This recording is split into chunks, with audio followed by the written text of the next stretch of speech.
did that specifically to cast a broad net and support diversity across the Canadian ecosystem. Any questions for Alexander?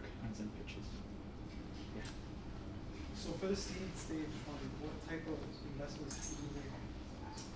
Yeah, so because we're BDC, we have to invest in Canadian companies, as I said.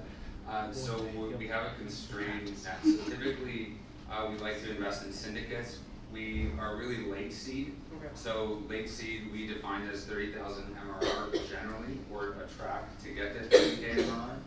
And we'll typically write, say, a $250,000 to $500,000 check as part of a $1 to $3 million seed round, Cool. with other institutionals and or angels. Perfect. Thank you. Yeah. Did you see any disruptive technology replacing lithium batteries as you were in that space? Yeah, that's very interesting. I've seen a lot of technologies in the energy storage space come and go. There's a lot of challenges to build a new energy storage technology. A lot of companies hit roadblocks when they have to get them insured because the business is relying on project financing and manufacturing because they don't always work as well as the prototypes do. So we haven't seen too many new technologies emerge. Lithium ion's kind of the horse that's out in front. I'm in that space. I would like to connect to you later if you want to have a chat. Any other questions? Great. Thank you very much, Alexander. Question right there. Oh, one more. Oh, where? Sarah, go for it. So, quick question. So, what sectors have you provided seed funding to so far? So we are because we have that constrained net that I mentioned, we are a generalist fund.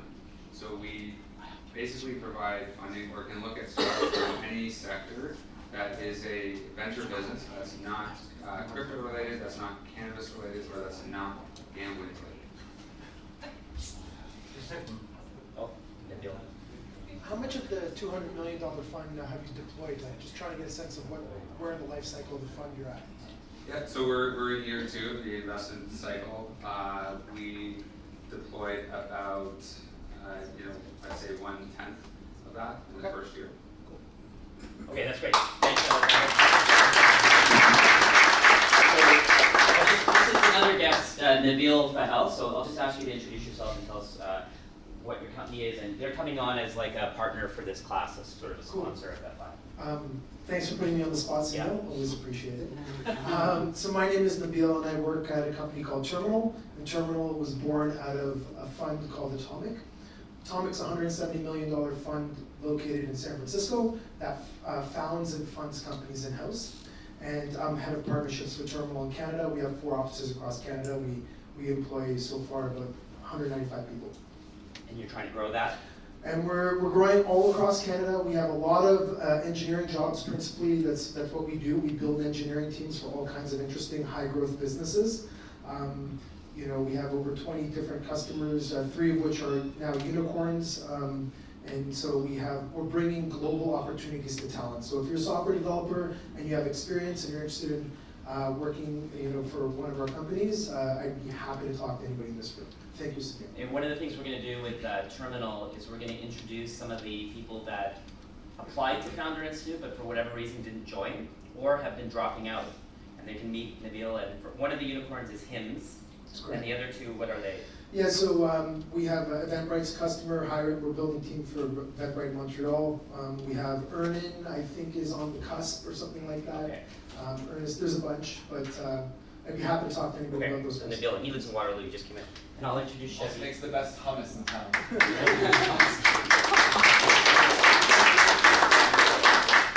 Chevy's here again from Relay, but just again to say hi in case.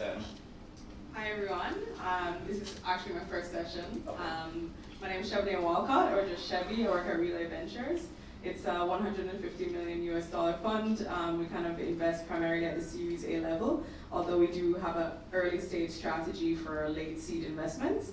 We focus more on AI-powered solutions in 4 areas: prop tech, fintech, sports and entertainment, and then transportation and mobility. Yeah. Awesome. Okay. Relay is a full partner for this cohort of FI. London is back there. She's an alumni from the last class with a blockchain startup. So she's here in part because of this man, Yossi, who's my colleague from Techstars in New York City. So he runs the Techstars Blockchain Accelerator. He'll be one of the presenters tonight, along with Pamela. So what I'll do is I'll ask now Pamela, Yossi, Christian, and Balaji steps in. oh, and Balaji, who's just finishing his thing. Yeah, get him in, and then what we'll do is we'll start. So we'll do, Tarek is going to run pitches. He's got a bit of a roster, and we're good to go. So come on up. You? Yeah. We're going to score. Yeah, you four sit there, and then Tarek takes over.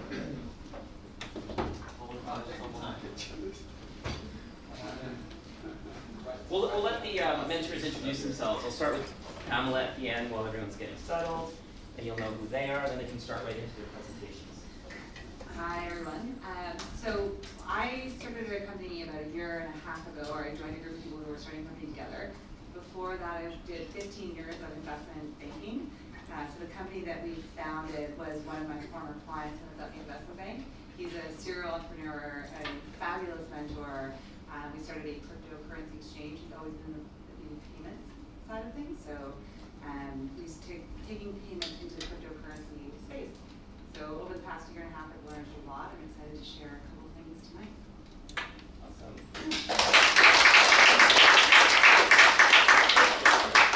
Hi everyone, I'm Yossi Hassan. As Emil said, I'm the MD of the blockchain program that we run at Techstars in New York City.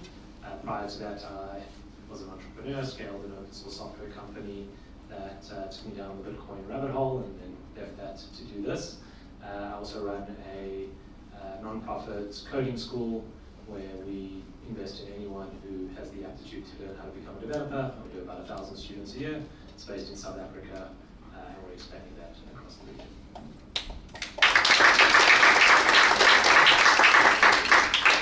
Hi everyone, my name is Christian Vilmarin. I am the founder and CEO of a company called Flipped. We're a Techstars company. We're actually in the first cohort here in Toronto.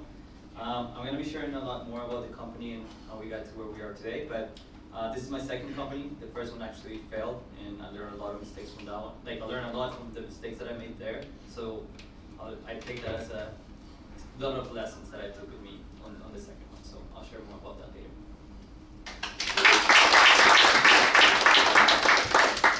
Excellent. My name is Balaji Gopalan. I am the co-founder and CEO of a company called MedStack. You could argue that I'm like my colleague here, who is a former failed entrepreneur and successful entrepreneur. I'm failing now, because the slides aren't done yet. But I'll, if I'm not done, I'll wing it. I'll talk a little bit more about what we do. My background is in product strategy, product management processes, and how they apply to entrepreneurship. So I'm excited to talk to you guys more about that.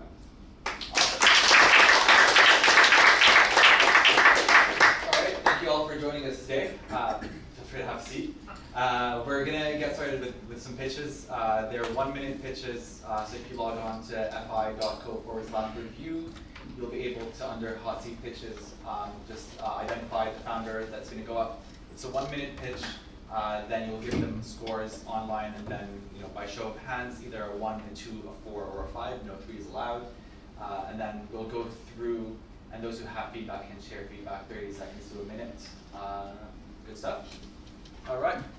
First up, Doppelganger. We have Guy 3.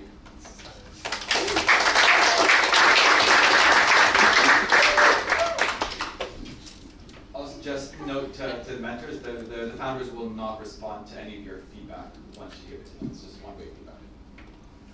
Hello everyone.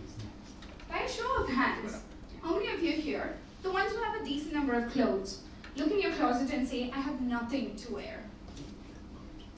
You are not alone. In fact, the average Canadian does not use 79% of the clothes in their closet. Why is that? There are 4 main reasons. They do not fit, they're out of style, they're not your style, or lastly, you have too many clothes. My company, Doppelganger, is a peer-to-peer subscription service that connects shoppers to customers.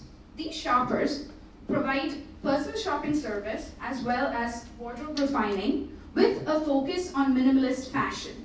In addition to that, they also provide pickup service for clothes that can be recycled. In the coming weeks, we are looking at launching a website to validate this idea in the market. Thank you.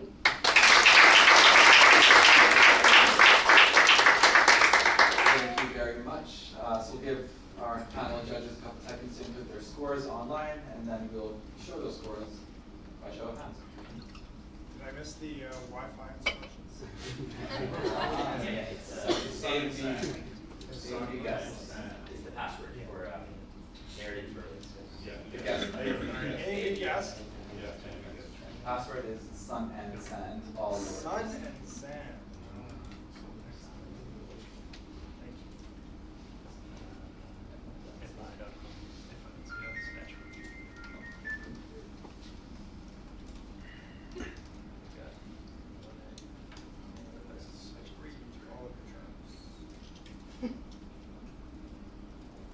They're lawyers, read the time.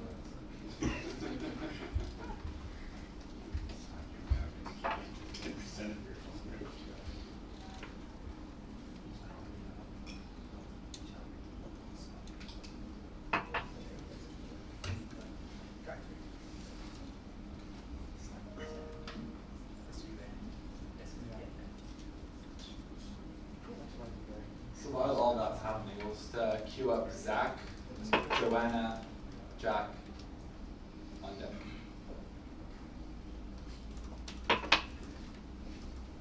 All right, mentors. Yeah, we'll take the score. You can feedback. You don't have to do too much because it gets kind of blended over all the weeks. But we'll take your score. By show of hands. 3 scores. Yeah. Okay. 4, 4, 4, 4. Right? 4, 4, 4, 4. Fours are all across. All right. All right, we'll start with our guest from out of town. Please have some feedback, Chair. Sure, so I thought it was a good pitch, nice opener. Yeah, It's a good pitch. It was a good opener. It got us involved in what you were talking about. I didn't get the peer-to-peer part and how that fits into someone being able to shop better than myself for clothing that I like or be in fashion. So I didn't get how you solve the problem with that. So that would be the one point, and I didn't understand the revenue model too clearly. I know it's a subscription service, but I didn't understand how does that actually work, make money, or anything along those lines. So that's what was lacking from it. Also informed panels from out of town. All of you from Calgary, folks. Yes. I'm from here though, so it's very confusing. Yes. I've only been out of town for like a year and a half. I'm not really gone. No, I thought it was really concise. I thought you did a really good job of defining the problem. I agree that exactly how the solution is met is not so clear in my mind, but a lot of confidence, really clear definitions of why you started the business, which I really liked and caught my attention right off the bat. You only have minutes, so I'm not sure how much extra detail you could have, but yeah, you could maybe flip quicker into exactly how you solve it. I feel like I'm jumping on the same mic, but in the intro I was like, yep, felt it that way, and then at some point I'm like, well, where's the business model? Where do we go there? So maybe just a little more explanation on how you're different to what's already out there. Exactly the same. You emphasis on the market problem. You did a really good job of that. It's a really, really short amount of time, but you probably could have looked around for nod heads and say, just a one-sentence teaser on something we've never heard before about this problem businesses we care about. All right, thanks, folks. Next up is Zach from ChargeLab. Hey guys, I'm Zach from ChargeLab. At ChargeLab, we make point-of-sale software for electric vehicle charging stations. So today there's 5 million EVs on the road around the world. This is going to explode in the next 10 years to over 250 million vehicles. So this is 250 million new vehicles that need somewhere to plug in and charge. We don't build hardware or charging stations. There's lots of people in Europe and China who can do that. What we build is software to connect charging stations and make them smarter. We help property managers bill users, manage energy usage, and beyond just solving a problem for property managers, we're really solving a problem for electric utilities in the grid. The reality is we take the grid for granted in North America. We wake up in the morning, we have hot water, we have lights, but it's incredibly complicated and EVs are going to completely overload it. So our software will solve that. while creating value for EV drivers and end users all over the place.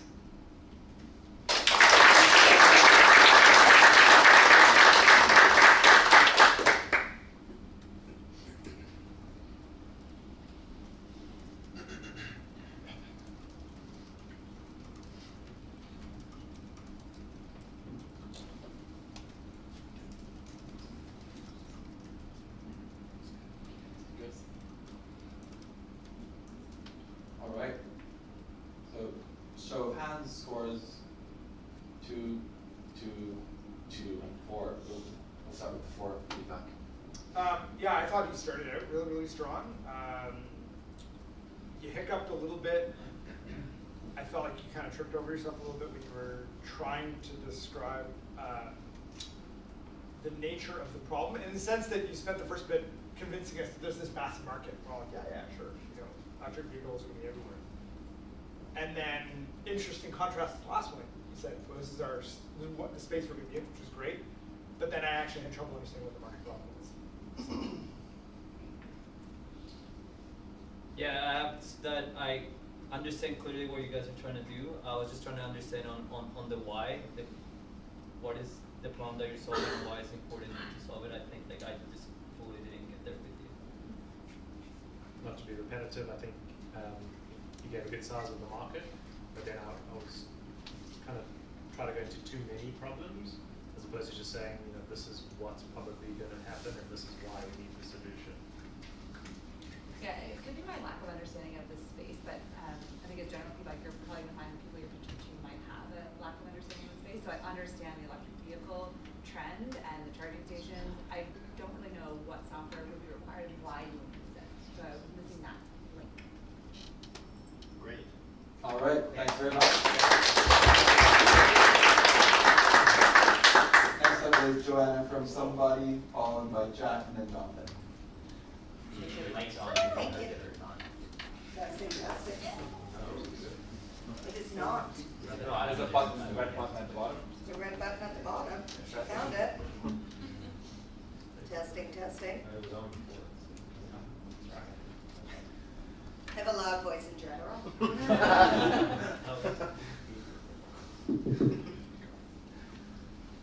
I will admittedly say that I'm more nervous than I thought.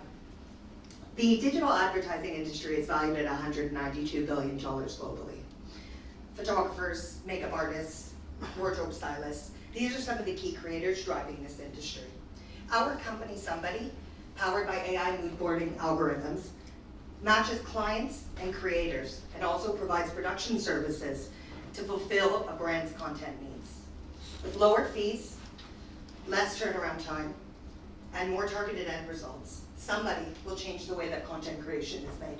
Click, connect, create with Somebody. That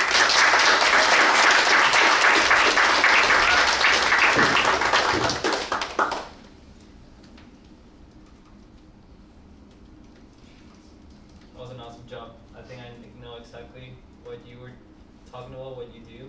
I feel like I understand what the problem that you're trying to solve and why you're doing it. I don't know how the business model works, but I feel like you kind of left me with wanting to know more. Okay. All right, look at you rushing. I'm excited. Ahead of the game. So we'll do scores, show of hands. 1, 2, 3. Okay, so we've heard from Christian. Rest of the panel. Yeah. Keep it. So again, it could be my lack of understanding of the space that you're operating in, but so you're generating content. I know who you're doing it for. I was missing like what actually that content is and how it's used by the end user and the benefit that the end user gets from that content generation. So because I didn't understand that, I couldn't really get the exact benefit of your business. I wrote, what's the challenge brands are having fulfilling their content needs? So is there a challenge, is there a problem, is there a new opportunity that you're able to unlock for them?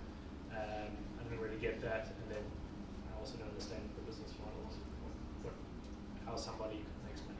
Okay. Yeah, for me, I think the thing I struggled with is content is important, and we use AI to make content better, which is all true. But it's also said so often that part of me had a bit of a filter going, okay, I don't understand why this is different. Not to say that you didn't say anything untrue, it didn't grab me only because it's such a common pitch. Thank you. Thank you.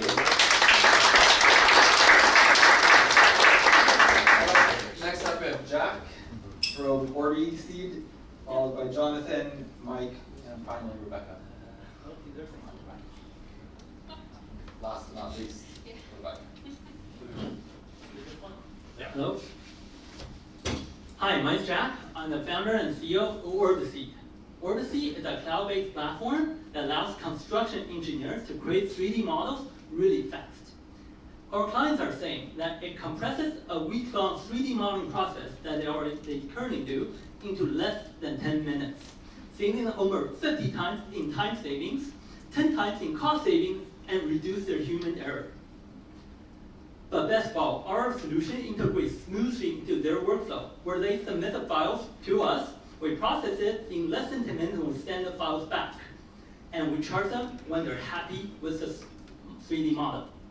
This is our secret sauce to disrupt a $17 billion 3D mapping and 3D modeling industry. Thank you.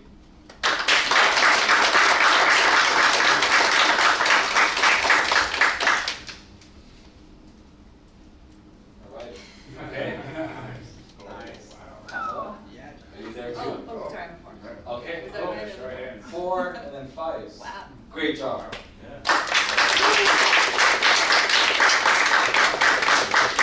We can start with you, Pamela, for feedback. Yeah, sure. So I thought it was an amazing job. I thought that you really clearly defined the market opportunity and the problem, and why your customers would choose to go with you. That's like so clear, and I can't wait to see what you do. But what I didn't understand why I gave 4 instead of 5 is I don't understand how, and maybe that's more of a more than a 1 minute conversation. But what I wanted to know, the last question I wanted to know was exactly how, because I'm sitting here being like, this sounds amazing, but how do you do it? Right, we got that.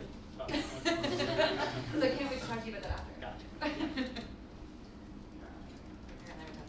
I liked how you linked it to your customers and how you gave examples of what they save in terms of time and in money, and you ended off with how big the market is. I gave you a 5, but if I was to give you any additional thing that you could have done, is just, I know it's hard in a minute, but give your experience and relevancy and why you're able to do this. You come from 20 years of AI, of modeling design, or you've done something in your background that gives you credibility as to why you're able to do this.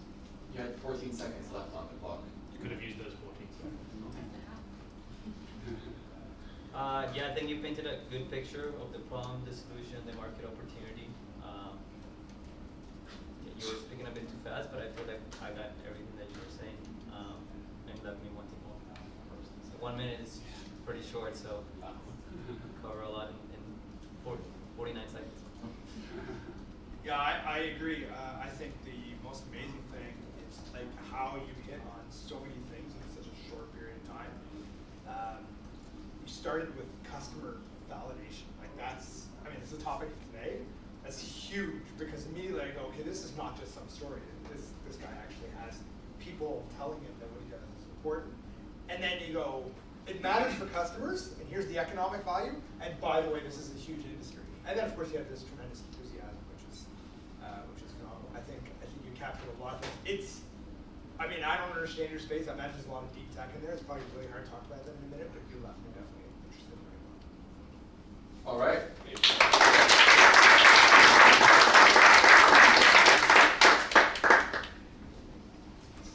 Jonathan, come on up.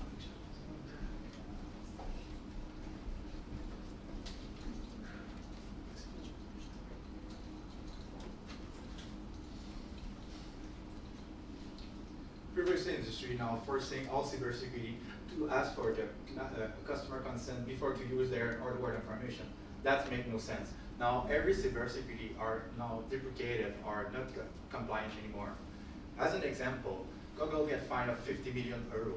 Facebook get fined of 56 million euro. As Mastercard mentioned as well, there's over 300 billion of false decline transaction. Hi, my name is Jonathan Gagnon. I'm CEO and founder of Fake Inc.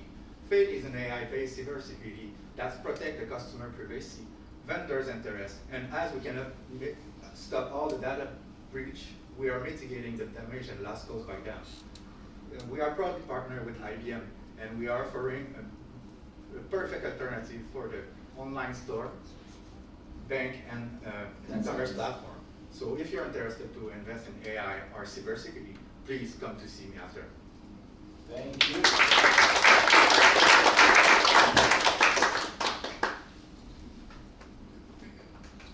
Choose and a 1.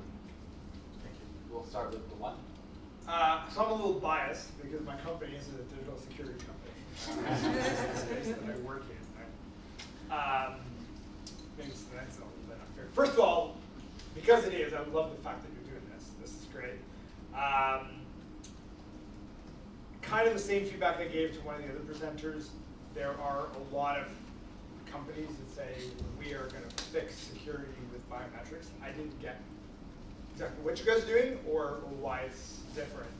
And it would have been great to hear some sort of market validation saying, well, we've talked to companies like MasterCard and IBM, and they have said that we're doing this differently, and it's actually going to matter. That would have been cool. So, thank you. Yeah, I think you were going a little bit too fast, so you slowed down when you were throwing big names, and I caught those. But then, and then there were some big words, but then I was kind of confused at the end. So I know pitching is hard, and you get nervous, and sometimes I sometimes speak too fast when I'm nervous, and I try to just take that to just like breathe, and then kind of reset yourself. And it just comes with practice. Yeah, Rob, you spoke very fast, and you need a pause between the important points.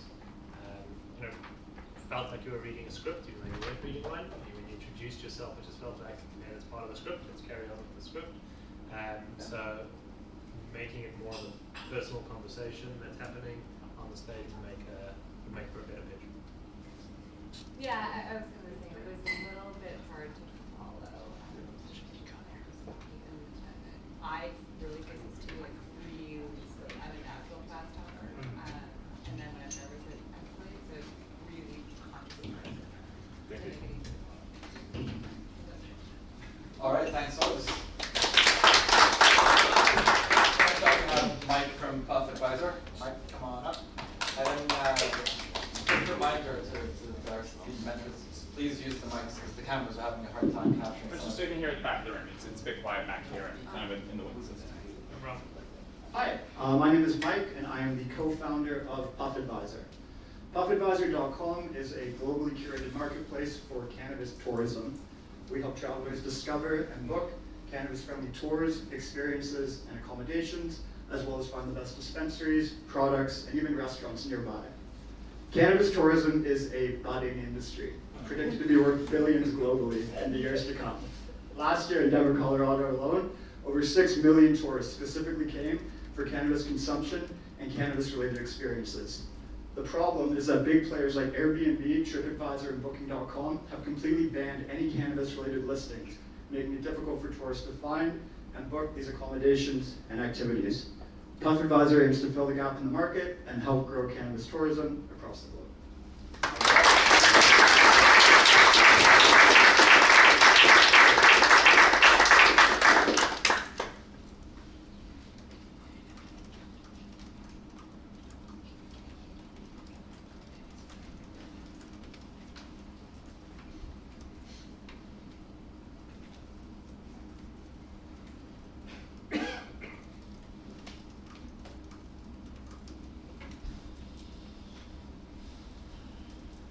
Mentors, high fives now.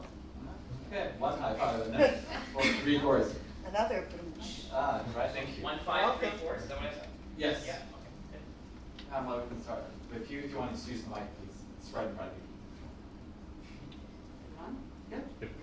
I thought it was awesome. I thought it was a really good, concise description of exactly why it's needed and how you're going to execute on it. I love the reference to the majors and how they were doing that. I thought it was really interesting. I'm actually surprised that they're not in the Woodbin. The one thing I would say, although I still give you 5, is anyone else doing it? I'm just curious. I thought it was a good. I thought it was a good pitch. I would probably just turn it around and start with the growing cannabis tourism industry, then the problem of that, and then the solution of what you do. You started with what you do and then went into building up. So I'd probably just turn it around. Yeah, I thought it was great. You got everyone entertained and paying attention to you, which is very important. It was what I wanted to know is how are you going to make money? Like I heard the market opportunity and how it's going, but how would you be making money in comparison to Airbnb and all the other companies that you mentioned? Same model. It's always your biggest concern. Yeah, I kind of picked up on the order of the pitch, kind of jumped around a little bit. It didn't bother me that much, but I think the feedback's actually valid. My great pitch, you get the bonus point for the best joke of the night. But the big takeaway for me was, okay, Airbnb is not doing this. How come you can and they can't? So that's, I mean, if the objective is for me to have another conversation with you, I guess you can do one. All right. All right.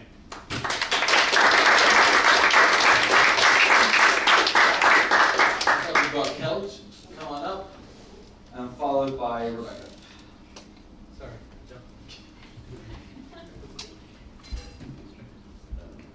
Cool. Kelch, yeah. Hello. Great. Go for it. Hey, my company, Abe, is an AI advisor that's built into a mobile application. It's designed to help the crypto community build and grow their assets using our AI advisor. So what that means is if you're new to the space, you can ask it questions like, what is Bitcoin, what is cryptocurrency, and how do I buy it? If you're more advanced, you can ask it questions like, what are the highest gains and losses in the last 24 hours? And it'll give you that information. So version 1 is out in the Play Store. We've got about 10,000 users so far. It's a decentralized wallet with our AI prototype. Version 2 on next phase is going to have more of an advanced AI, which will execute trades for you and layer a sense of smarter trades so that your trade's more profitable and you're not just jumping into a trade based on 10 seconds. Based on news and market manipulation. So, yeah.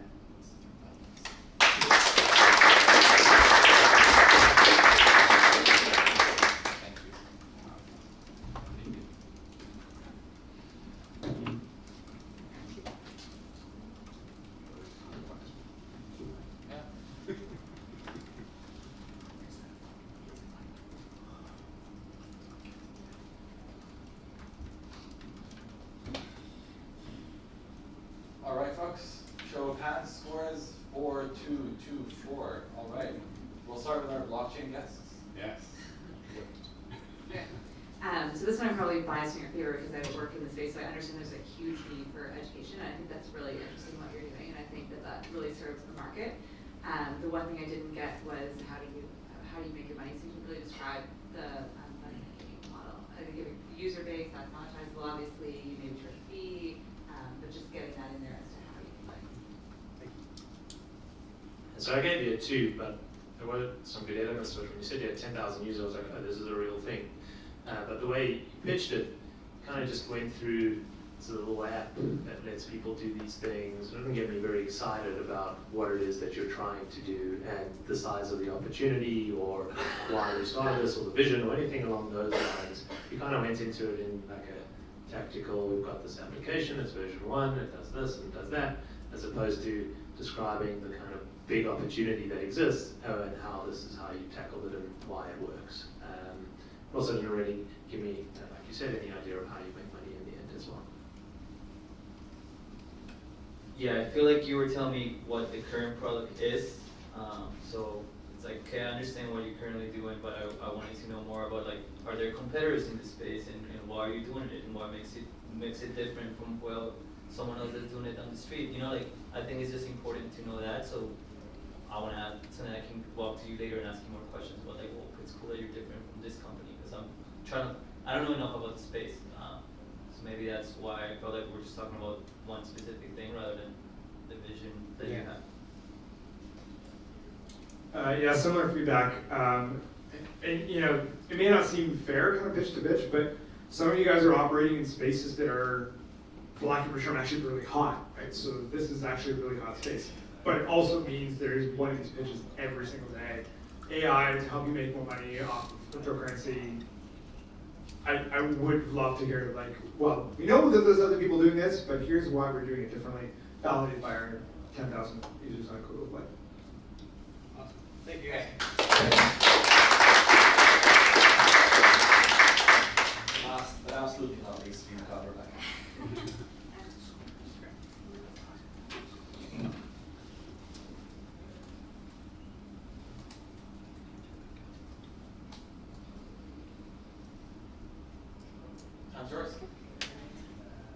There are 1 million purposeful people in this world, international development professionals.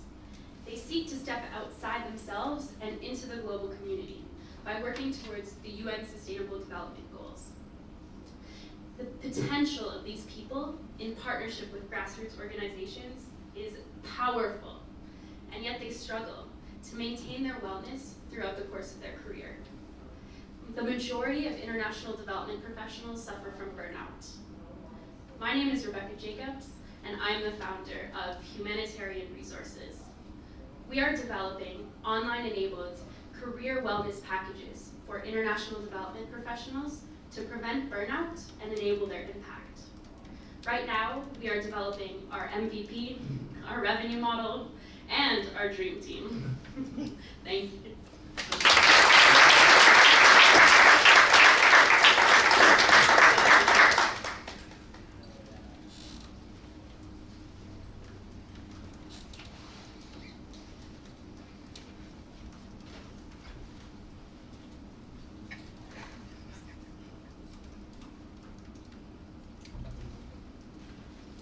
All right, we'll do scores by show of hands. 1, 2, 3, 4, 4, 2, 2. We'll start with Christian this time.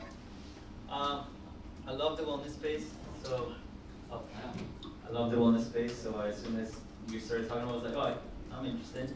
I think it's clearly early stage, and you mentioned it at the beginning, but I think you kind of, when you started, you painted a vision, and you're like, here's the poem, and here's what I'm trying to do, and I think maybe we're all sitting back here, we're like, hey, what's it gonna be? And then we kind of didn't find out. But I will be intrigued to just ask you later, like, what are you thinking? It's a competitive space, especially when working with companies. So that's just one thing. Go for it. Yeah, that was great. It's understandable and perfectly fine to be at that early.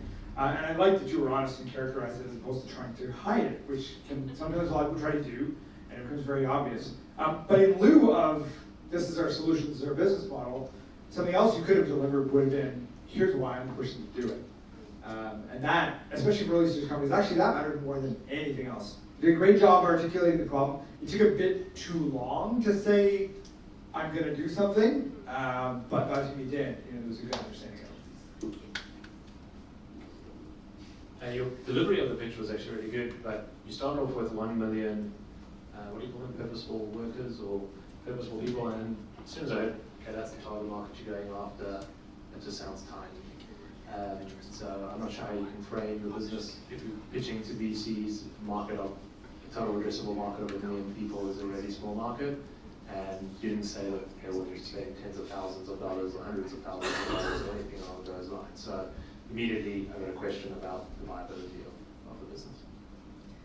Yeah, no, it's exactly the same. It was nice to hear you start with this really strong, confident statement, but I thought the exact same thing as soon as you said 1 million, I was like, that's really small. And maybe you make a ton of money off 1 million, but I found the rest of it a little bit hard to follow after that. So maybe starting with exactly the solution and then sort of framing it around the way you did helped frame it in my mind so I could follow it a little bit better. Thank you. Right. So we'll go right into the presentations. We will start off with Yossi, followed by Christian, Pamela, and then finally Bala, just to give it more time to get your slides together. Thank you. All right. All right. And you can walk around, we have clickers with you, and then please just grab one of the mics with you. Speaking to the mic. Yeah. Yeah, and we'll do Q&A at the end as a group. So once your presentation is over, we'll go right into Christian. So, okay.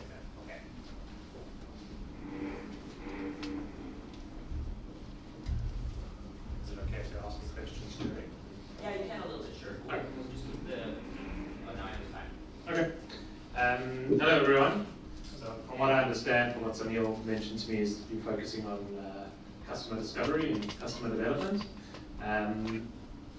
Just by show of hands, how many of you are at this phase in your business or already out there trying to get customers and trying to get an idea of whether you have,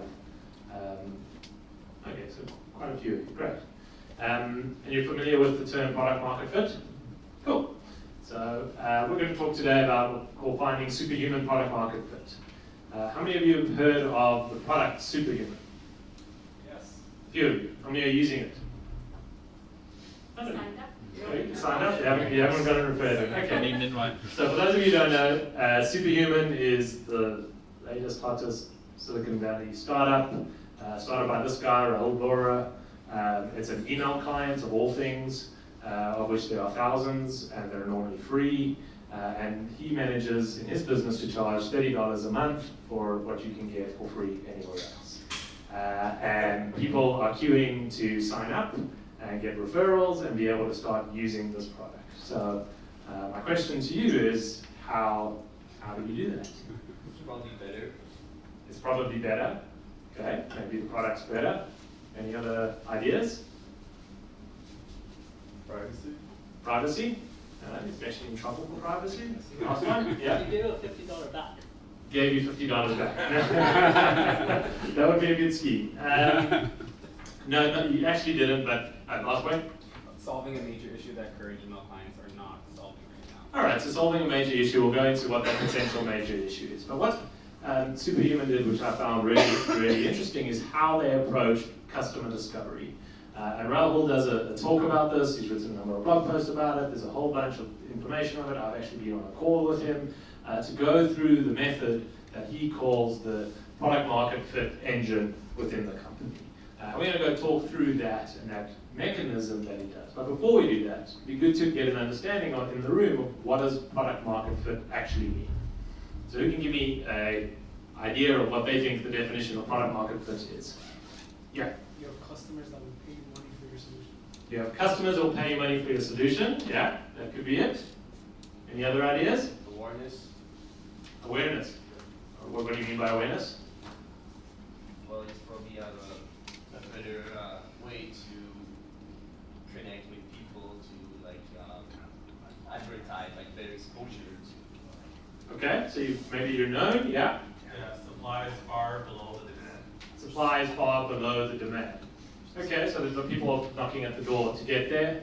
Any other thing of how you know whether you've got product market fit within your business? The product solves the needs for a specific market. The product solves the needs for a specific market. Okay, good. All good ideas. Roughly how much time do I have? 25. Okay, well you give me like a 5 minutes. Yeah. Cool. Great, so those are all good ideas. And Rahul, when he tells the story, he says, well, he wanted to answer the same question. They'd spent 2 years developing their product. They hadn't launched it yet. He knew that they wouldn't find product market fit when they first go to market, because nobody really does. But is there a way that he could discover what product market fit will mean, and how could he actually measure that? So he went and said, he went to the sages, so to speak, in his words, and said, what do the sages have to say? So the first person he looked at was, what does Paul Graham have to say? And when you've made it, product market fit is when you've made something that people want. That's the definition that Paul gave him. He said, okay, well, that doesn't really help me that much. Who else could I go to? Well, Sam Altman. It's when users spontaneously tell others to use your product. So now maybe it's a bit about that knowledge of other people referring the product and they become evangelists. And he said, okay, maybe that can help. Or let me see who else is out there. You turn to Mark Andreessen. Well, you can almost always feel it when it's not happening. Okay? So customers aren't quite getting the value. Word of mouth isn't happening. Usage is not growing that fast. Sales cycles are taking too long. Press releases are blah. Lots of deals never close. You know you don't have product market fit. And he goes on to say, when you do have it, you can almost feel when it is happening. Customers are buying just as fast as you can make it, usage is growing as fast as you can add servers, reporters are reporting about your hot new thing, you start winning Entrepreneur of the Year awards, and investors are staking out your house. You know you've got a product market fit. What's the problem with these definitions that you managed to find? Not tangible. They're not tangible. Okay, what else? They're not replicable. They're not replicable. They're relative, like to kind of their own experiences. Okay, they're like subjective experiences, feelings, last potential answer. That's also a handsome Kind one. of already happened. It's already happened. You know you have product market fit when you have product market fit. It's a lagging indicator. All of these ideas are telling you something you now already know. So how, as an entrepreneur, can you use that as a system to understand, are you making progress? Because if someone's knocking at your door and you're a VC staking you already have made it. So it doesn't give you any kind of guidance. That's the challenge he was sitting with. And he wanted to know, well, I'm going to release this product. Is there a way to get a leading indicator to find product market fit?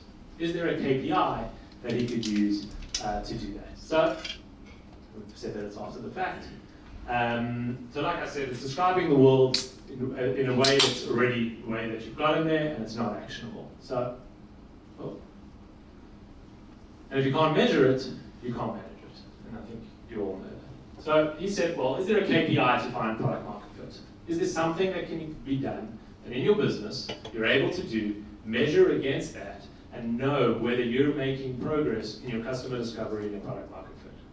And it turns out there is, otherwise this will be a very short talk. And he got that, not by himself, through a guy, Sean Ellis. Sean Ellis coined the term growth hacking. If you've ever heard of the word growth hacking, he's the guy who invented the category. He's done that for companies like Dropbox, Eventbrite, LogMeIn, and a couple of other high-profile startups. And what Sean Ellis did through a benchmark study and peer-reviewed study, he said that companies that have managed to get this accelerated growth have managed to do one thing through this type of measurement. What they've managed to do is they've managed to find a way that companies who use their people who use their product, their core target market, that when they survey them, he calls it the very disappointed customer, are scoring a score of 40% or above. And what I mean by that is he says you go to your customers, you ask them a simple question, one question: how would you feel if you could no longer use this product? So in this case, how would you feel if you could no longer use Superhuman? And you only give them three categories. You give them three choices: not disappointed, somewhat disappointed, and very disappointed. And the people who respond, the companies that get meteoric growth and manage to find product market fits are the ones who score greater than 40% on very disappointed. So if you take that survey, 40% greater, above 40%, those are the ones that have found product market fit and are growing. He did that for a number of companies. Slack, when they first released, I think was at 27%. Now they're at 58%. Airbnb and a number of other companies that use this surveying technique and found that those are the ones that managed to grow. Anything below 40% found that those businesses constantly struggled to grow, constantly needed new capital, and constantly were trying to figure out who their core customer market was. So also, that's interesting. That might be a key KPI that we can use in the business. And said, along with that, brought in three other questions. And I'm going to go into why those three other questions. But the first is this survey question of how would you feel if you could no longer use Superhuman, very disappointed, somewhat disappointed, and not disappointed. The other three questions, I'm just going to read them to you and I'm going to go back to them. What type of people do you think most benefit from Superhuman? What is the main benefit you receive from Superhuman? And how can we improve Superhuman for you? This is the survey that he sends out to his customers. We're going to each one. And that first one gives you what you call your very disappointed score, what he calls your product market fit score. So with Superhuman, they went to market, and as he suspected, launching the product, he surveyed his customers, and he got a score of 22%. Now imagine you've just been working for 2 years, developing your product, putting in your heart and soul into this thing. It happens to be an email client. I know you're probably not passionate about that, but they're very passionate, a team of 18 engineers working day and night to build this product. You launch it to the market, you think you've done an amazing thing, and majority of the world comes back to you and says, I really couldn't care if your product didn't exist. 22% of them would be very disappointed, and everyone else is, I'll move on. But nonetheless, he knew that that's what would happen, but now had a baseline. Now I've got a metric that you can measure against every single day to see, are we improving in our product market fit score? Can we get this above 40%? So, how do you think you increase your product market fit score? What would you do now that you've got this data? The rest of the question. You ask the rest of the questions, okay? What do you do with those? Then you iterate based on the feedback that you get from the rest of the question. Okay, that's along the correct lines, yeah? You make your product fit the market. You make your product fit the market, yeah. You don't worry about the rest that doesn't care about product, only work with the people that care about it. You only worry about the people who are very disappointed with the product. Okay, and what do you do with it? You ask them questions, okay, know what you like about it, what you don't like about it. What you like, what you don't. Okay, so you narrow in, you zero in down on the people who only don't like your product. I mean, who would be very disappointed if your product didn't exist. Okay, interesting. So, yeah. You disappoint them more. You disappoint them more. So it's a good insight that you look and you narrow in down on the very disappointed customers. And we're going to talk about what does that mean and why you would do that. So what we talk about here, which is the answer that you gave, which is correct, is you segment your market. And what you do is you take all the people that have now answered your survey, and he uses a different technique developed by someone else. So he took Sean Harris's survey and borrowed from Julie Sapin, also worked at Airbnb and Dropbox, and she developed what's called the High Expectation Customer Framework, the HXC. And what you do is you define who your HXC is, and I'll explain what an HXC is. The High Expectation Customer is the most discerning person within your target demographic. They enjoy your product for its greatest benefit, and they'll spread the word, and others will aspire to emulate them because they seem inspired, clever, and insightful. So these are your evangelists. They mustn't be confused with your early adopters. Your early adopters could be people who are just trying the product but aren't the ones who now are what they call your highest expectation customer. These are the people who are most discerning about your product but most passionate about it and will spread the word to other people. Just to give you some examples of what does an HXC look like, at Dropbox, a high expectation customer is actually a person who wants to simplify his or her life. They're trusting, they're organized, they're tech savvy, and they're looking for ways to get some time back in their day. They want to know that they're covered, that someone has their back when it comes to their life's work, which is primarily in their computers, family photos, videos, work files, school docs, etc. There's quite a detailed description about the type of person that they're looking at. And the type of solution that they're offering on who their HXC would be. To give you another example, just to get the kind of verbosity that goes into this, Airbnb, this HXC is invested in being a good global citizen. It doesn't want to simply visit new places, but to belong. It's the guest who wants to live like a local and experience Paris as if they were living there. They're energized by the idea of staying in unique spaces and feeling welcomed, but are cost conscious too. Gives you a good idea of who the HXCs of Airbnb is. He took this exercise and managed to define his HXC from the second question. What type of people do you think would most benefit from Superhuman? Now, in this question, which one of the responses do you think he's looking at to be able to segment correctly? Is he looking at all answers in the survey, or is there a specific segment of the answers? Not a trick question. Very disappointing. Okay, so he's narrowing down on the people who would be very disappointed in the product and answering this question. Ignoring everyone else. At this point in time, ignoring everyone else, only the people who would be very disappointed in the product. Why is he doing that? Because if you tackle the very disappointed, you can tackle the rest. If you tackle the very disappointed, you can tackle the rest? No, maybe. So he's defining he's letting them define their customer profile. Letting them decide, exactly. So when you ask a question like, what type of people do you think would most benefit from Superhuman? What do people do? They describe themselves. So these are the people who are most dissatisfied, who would be most dissatisfied if this product doesn't exist, and what they're doing is actually describing themselves. They're giving him away without asking, who are you, to get people to describe themselves. You ask, who are you, or how well do you really like our product, or what's our NPS score out of 5 or out of 10, it doesn't give you the same kind of feedback. It allows them to actually write the marketing material for you by getting these answers. So he did that with his customers and found out who the users who love the product would have been. They defined their HXC as a person called Nicole.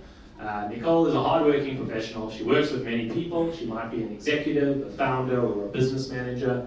She feels she's very busy and wishes she had more time. Spends a lot of her day in her inbox, will read up to 200 emails a day, send 50 to 100 emails, and feels it's part of her job to be responsive, prides herself in that. She has a growth mindset, may have a fixed mindset about email, but she's skeptical that a new email client will make her go faster. That's a lot of detail about Nicole that ordinarily you wouldn't just get on, where do you work? Oh, this is a person, she's an executive for a company of $100 million. That's kind of the normal profiling that you see when trying to understand who your customer is. So this is their HXC, their high expectation customer. They take that information and then they segment further. So they say, well, within our base, we looked at our respondents, are very disappointed, not disappointed, and somewhat disappointed. And then what we do is we take all of the respondents that we get and we profile them against our HXC. And what we mean by that is we say, okay, we assign a persona to each one of these response, a founder, a manager, an executive, a business development, etc., across all of our respondents, and then we take it one step further in the segmentation. And what we do is we eliminate all the somewhat disappointed and the not disappointed people and remove anyone who doesn't fit into the categories of what our HXC is.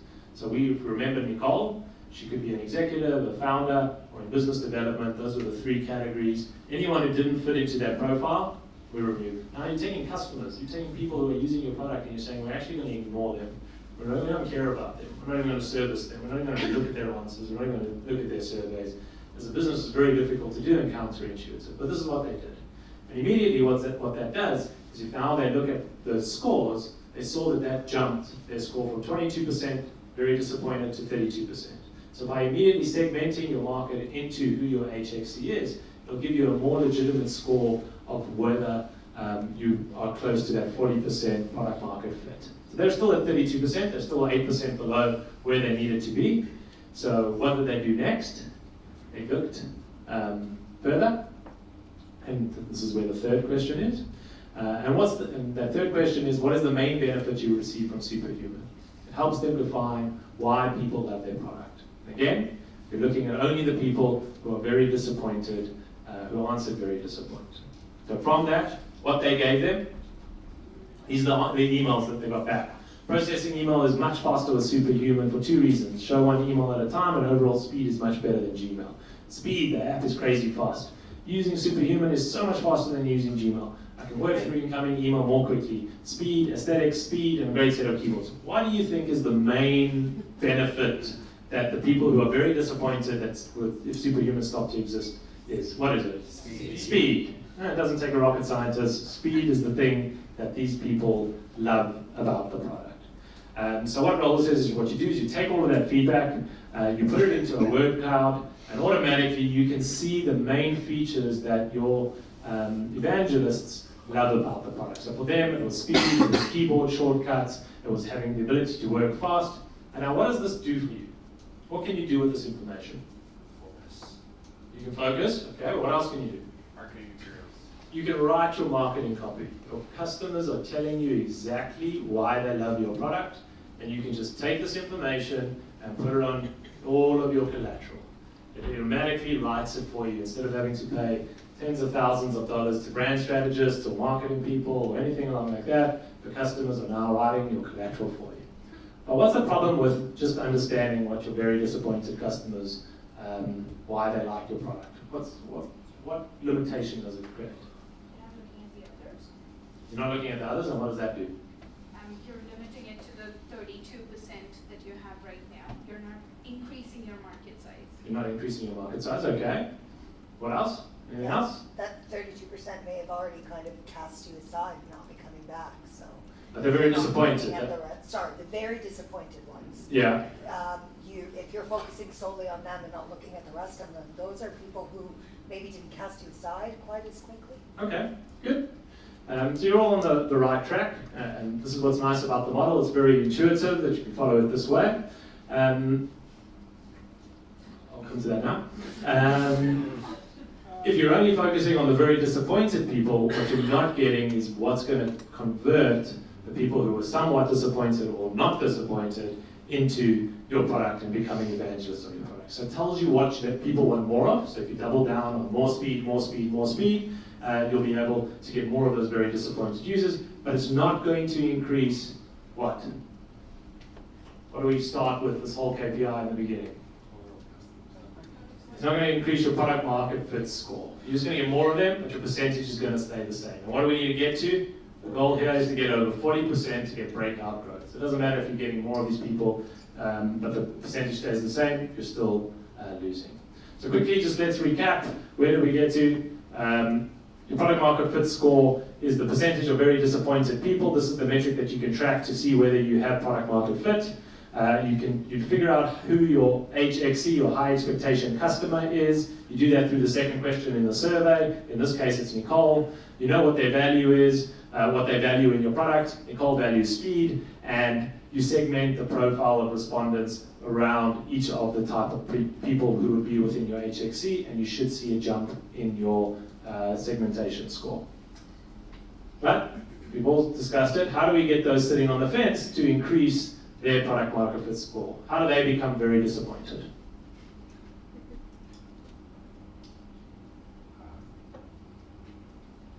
How do we take the other people who weren't disappointed and make them disappointed? Find out what matters to them, okay? Can you map the thing they were most they like best against the very disappointed people? What do you mean by that? So find the things that they have in common. Find the things that have in common. So what would they have in common in this example? So maybe it was the keyboard or the quickies. The quickies. Okay, so we're on the right track. What we want to try and do is bring more people who see the main benefit of the product into the fore and see why they are not very disappointed. So again, it's a little bit counterintuitive, but I'll tell you what they do.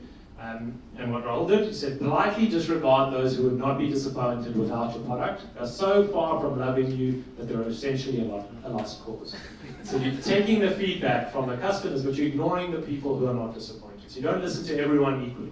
People who wouldn't be disappointed, you ignore them completely. They're a lost cause, you're never going to win them. You're wasting resources trying to convince them. And then what you do is you segment again. So again, you're now taking 23% of your customer base and you're saying, we don't care about you.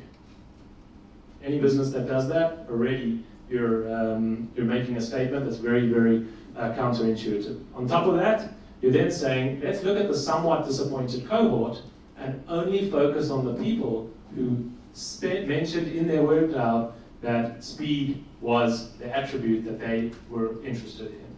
So within the somewhat disappointed segment, only the people who the main benefit was speed are the ones we're going to now focus on next. We're zeroing down on the value of our product and what people say is the reason that we love this. So within that, somewhat disappointed main benefit equals speed. There was only 30% of respondents who that was there, it was another 15%. So now you've cut out 38% of your respondents and you're ignoring them. Does that make sense why he's doing that? It's doubling down on the people who have the same value benefit. And then on top of that, somewhat disappointed users from whom speed was not the main benefit, we opted to politely disregard them as our main benefit didn't resonate. Even if we built everything they wanted, they would be unlikely to fall in love with the product. The somewhat disappointed users for whom speed was the main benefit, we paid very close attention to this group because our main benefit did resonate. Probably something small, held them back. We took that information again, and this is the fourth question and why it's there. How can we improve Superhuman for you? So this tells you what's holding that somewhat disappointed where speed was relevant, holding that back. So they did the same thing, and what do you think is missing for those people? A mobile app. Integration, calendaring, attachments, but clear in their faces was 2017, a mobile app that went counterintuitively, they went desktop first, but it was at a point where they want to try and get more people to increase their product market fit score, they had to develop a mobile app. So very clearly, they now know what they need to do. So what Raoul says is to increase your product market fit score, spend half your time doubling down on what users already love, and the other half on addressing what's holding others back. What he says is that if you only spend all of your time on what users already love, your competition will overtake you. And if you spend all of your time only focusing on the things that the somewhat disappointed people want, you'll fall behind in terms of the main benefit of your product. You start designing all these other features that necessarily make you more generic. So he takes all of his R&D capital, which he calls all his dev hours, and they split it 50-50. And they double down on what the very disappointed users want. They want speed, they want shortcuts, efficiency, and aesthetics. And the other side is what the somewhat disappointed users, who the main benefit was speed, they double down on those. And that's how they build their whole product roadmap. So this survey one tells you what customers want, the marketing and collateral, the messaging that you could use to get to them, positioning of your product, who the people who would want to use it, and how to dictate your product development roadmap. Extremely powerful 4 questions that you can ask your customers to get real insight into how to iterate your product, position it, market it, and charge from what the market is charging $0 to $30 per user per month, and build a multi-million-dollar company. These are the results for Superhuman when they started. I don't know what the timeline is, but they started at that 33% mark. Today they're at 58%, and the results speak for themselves. So lastly, just to recap one last time, so you've got it. The PMF score is your percentage of very disappointed users. You know who your HXC is. You know what their value is. You segment your profile based on that, and you double down 50% on the people, on the features from people who said that they'd be very disappointed if the product doesn't exist, and the other 50% on the people who would be somewhat disappointed for your main benefit, and you just keep on repeating and measuring that. And that is how you build Superhuman product market fit.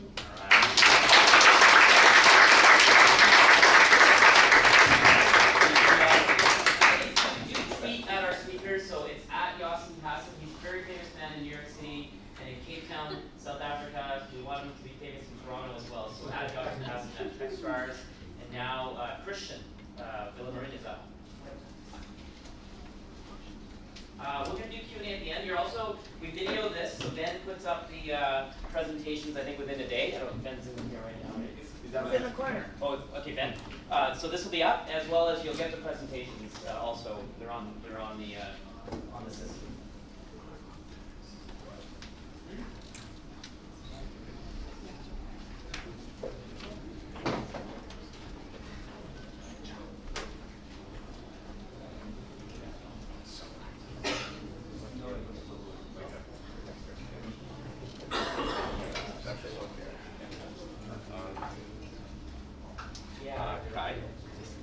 We are just the two of us now.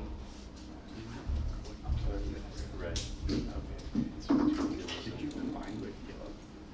Who? Yellow. No. There's an email that red and yellow. Yeah, maybe we had like our last member the appointment with us. Plus yeah, yeah. He has especially.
press this and start it the next day.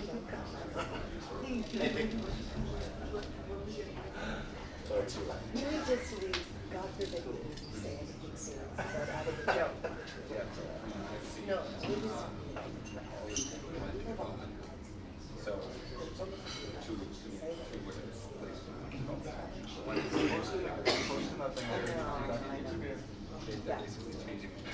Like, you explain to me, I get it, because you're talking about, you're not talking about people, but you're people are like, well, there's so many, like, our podcasts, and people just talk about.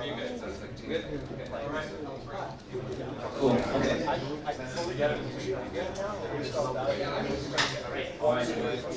Okay, so I'll just follow up from what you just said. So my name is Christian. I started a company called Flipped. That's my second company. We're part of Techstars, which is what I mentioned before. I figured the best thing to talk about is how we got started, how we found customers, how we got to where we are today, and I feel like that's a good way to share how we found our customers, all the things that we tried, what worked, what didn't work. So in short, Flipped is a digital wellness company that helps people be happier, healthier, more productive. It started as an application. So I'll start with how we started. So a few years ago, I gave my little brother his very first smartphone. He's 11 years younger than me. He just graduated high school. I'm like, all right, dude, I'm gonna give you your first phone so you and I can stay connected. And pretty much as soon as I gave him his phone, he changed. He became someone completely different. So I'm like, holy crap, our phones are pretty powerful. They can completely change someone from having one personality to becoming, someone friendly, someone that likes to chat a lot, to someone that just kind of becomes quiet and just sits in the corner and just plays with their phone. And we all have done that. We all have sitting in the TTC or we're just bored and what do? We pull out our phones. You're in a party, no one's talking to you, you pull out your phone. We all do this. So I wanted to create a product that will pretty much allow me to discourage my brother from using his phone. I didn't want it to take it away. That wouldn't teach him anything. He would just think, okay, my brother's a dick. So I didn't want it to do that. So we built a product. Well, before we built the product, I wanted to know if more people had that problem. So I literally created a survey, multiple questions, went to Dundas Square, like literally, I was standing in this corner, so they always right behind me. And I just started talking to people, asking parents, hey, how do you feel about the usage of how does your kid use your phone? Everybody's like, oh my God, my kid is obsessed with their phone, I can't even put it away. Sometimes I hide it, they find it. Then I started asking couples, hey, how do you feel? And no one ever said it was a phone for me. Everyone's like, oh, my girlfriend, always on her phone, oh my God, right? I was just like, okay, interested. No one ever talked about wanting to do something for themselves. It's like we notice a problem in someone else, but we are all perfect apparently. So our first hypothesis was like, okay, so we're gonna build Flipped in a way that it's a parental app tool. Parents can block their kids because they bought the phone, they own it, they're paying the bill. So why not? Also, couples can block their loved ones, and friends can block each other. So we spent some time building it. We put it on the App Store, and our first article was in BlockTO, and the app goes live. In fact, actually, BlockTO put the article out before the app was even live. So we really were like, okay, push it, make it live, whatever, it's ready to go. The app went live, and what we found was people started downloading the app, and we're like, okay, it's a parents. Are parents blocking kids? No one was blocking. Parents were not looking for this. Kids were not wanting their parents to block them. So we're like, okay, we were wrong about that assumption. Are couples blocking each other? No, not really. We didn't really find that. What we found was that the app had two features. One, that you can block yourself. One, that you can block someone else. And what we found is the only people that were blocking other people were friends, and they were doing it as a prank. They were just, literally we'll get messages from people being like, my friend just blocked me, what do? I don't know what to do, help me out. And we're like, okay, that's kind of funny, maybe you shouldn't be on your phone all the time, or maybe you just got tricked. But we quickly realized that we were not a parental control app. What we found is that people started downloading the app. People that were not expecting to download the app. Most of these people were high schoolers, people that were doing their undergrad, and they started blocking themselves. They were not blocking anyone else. And they started blocking, when I mean blocking yourself is you can do calls, you can do messages, but you couldn't access Facebook, Instagram, any distractions. Pretty much your phone turned into a flip phone. If you guys remember back then, it was functional, you just didn't have any of the distractions that you get now. You don't get a message saying like, you just got tagged on this picture, or someone just sent you something, I don't know, message. There's so many things that are distracting now. So we're like, okay, this is interesting. And people started requesting, hey, can you allow me to blog? I think when we first launched, you can blog yourself up for like 30 minutes. And people started being like, can you make it 24 hours? And we're like, okay, who are you? Tell me more about yourself. A lot of them were doing med school, or undergrads, high achievers, and they're like, I just can't handle it, but I also want to be accessible. So we started listening more to those people that were using the app and kind of scratch the idea of like, okay, this has to work for parents and kids. We were more like, let's look at the data, let's understand who's using it. What he was talking about, let's double down on the people that are actually giving us feedback. So we started collecting a lot of feedback. We still do a lot of feedback, send surveys out, trying to understand what are people doing. But we found that the ones that were using it are young people. So we got really good at, I don't know where I click here.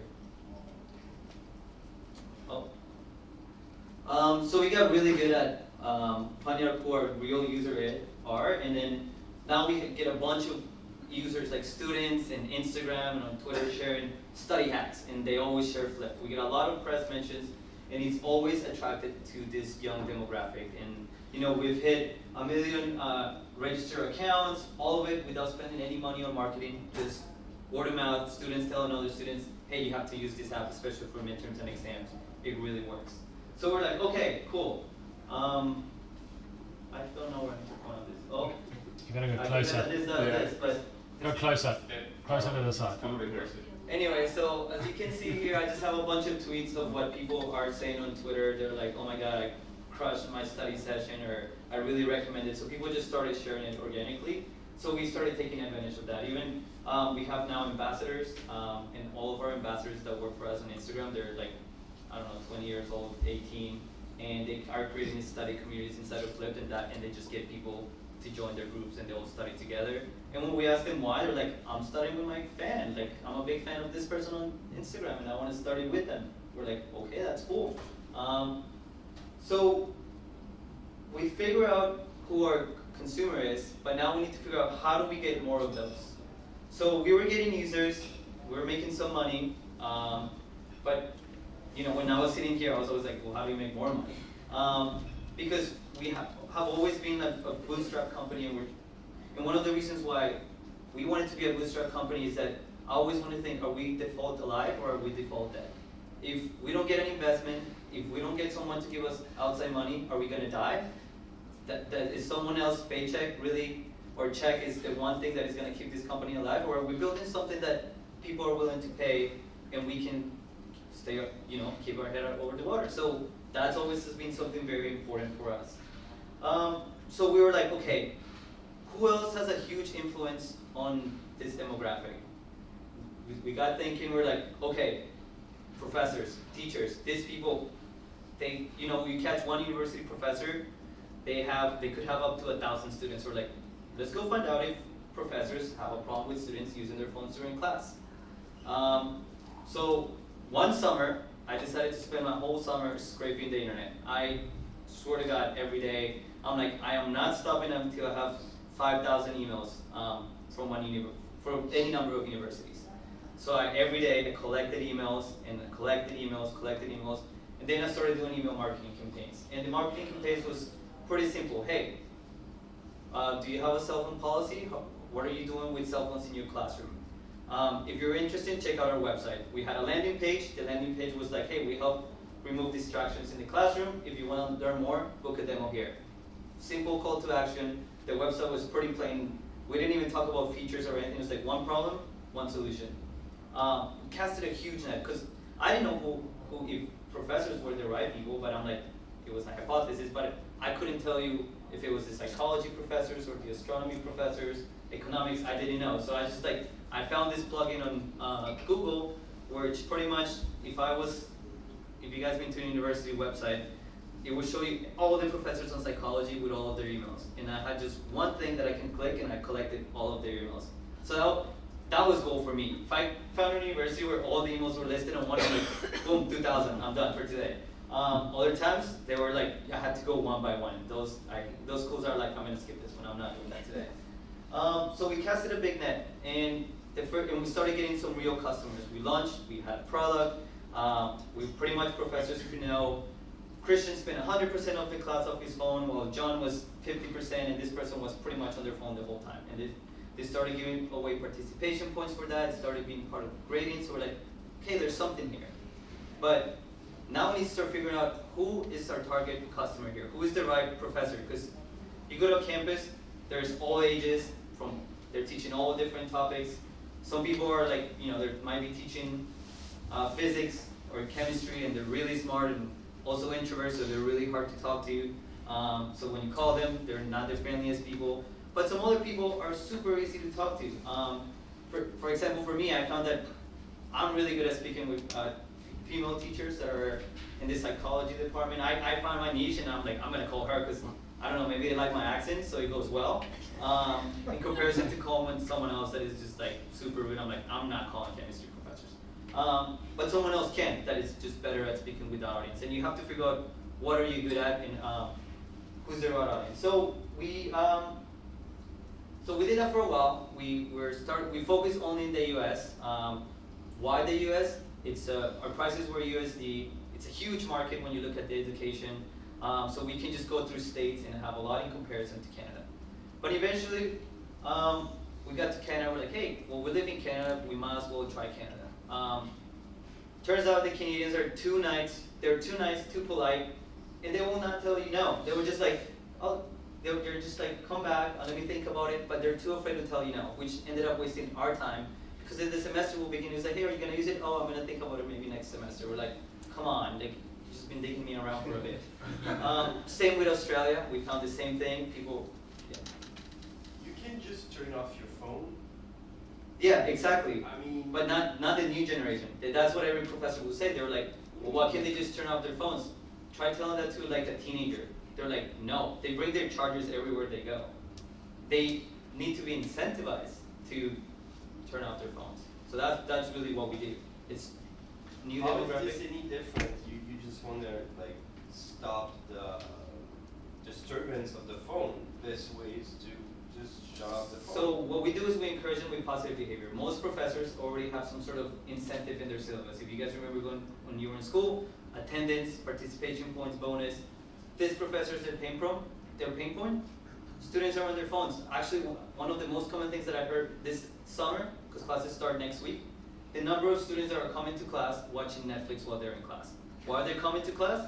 Because they want to get those attendance points. Are they paying attention? No. And the distracted becomes, the one that's distracted distracts everyone else. So now people are like, I'm paying for this class, but now I'm pissed off at you that you're watching Netflix, and now I'm wasting my own time because I'm spending time pissed off at you. But everybody has to do it by themselves. Yeah, so this is, think about it as a way that before, attendance was the one thing that people measure. Now you can be presently here, but if you're on your phone and on Instagram, you're not here. You're following some story on the beach somewhere, and your mind is somewhere else, and that's the problem that is happening in classrooms.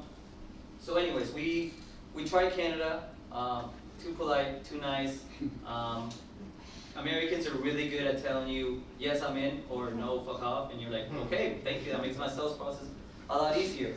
And now we've gotten to a point where we can literally look at a department and spot our professors. We know what departments they're teaching, we know how old they are. If someone signs up, we quickly look at them and it's like, this person for sure is gonna say no. We just know that. So we got in, for example, this guy is one of customers from very early on. He started using Flip. He was someone that I collected a lot of feedback. Why are you using it? What are some of your pain points? How can the product be better? And we started to realize that when we actually printed all of their pictures, we're like, oh my God, they're all the same age. They're all in like their 30s. We don't really have anyone that's like on their 50s or older than that, because they're kind of like, I've been teaching for so long, I'm not going to change the way that I do it. So we kind of focus on those early professors. So when it comes to understanding our customer, you know, how to identify them. We now know what they teach, age, departments, psychology, astronomy, so stay away from the chemistries for the ones that are just introverts that they don't really want to talk. They're just like, I'm good.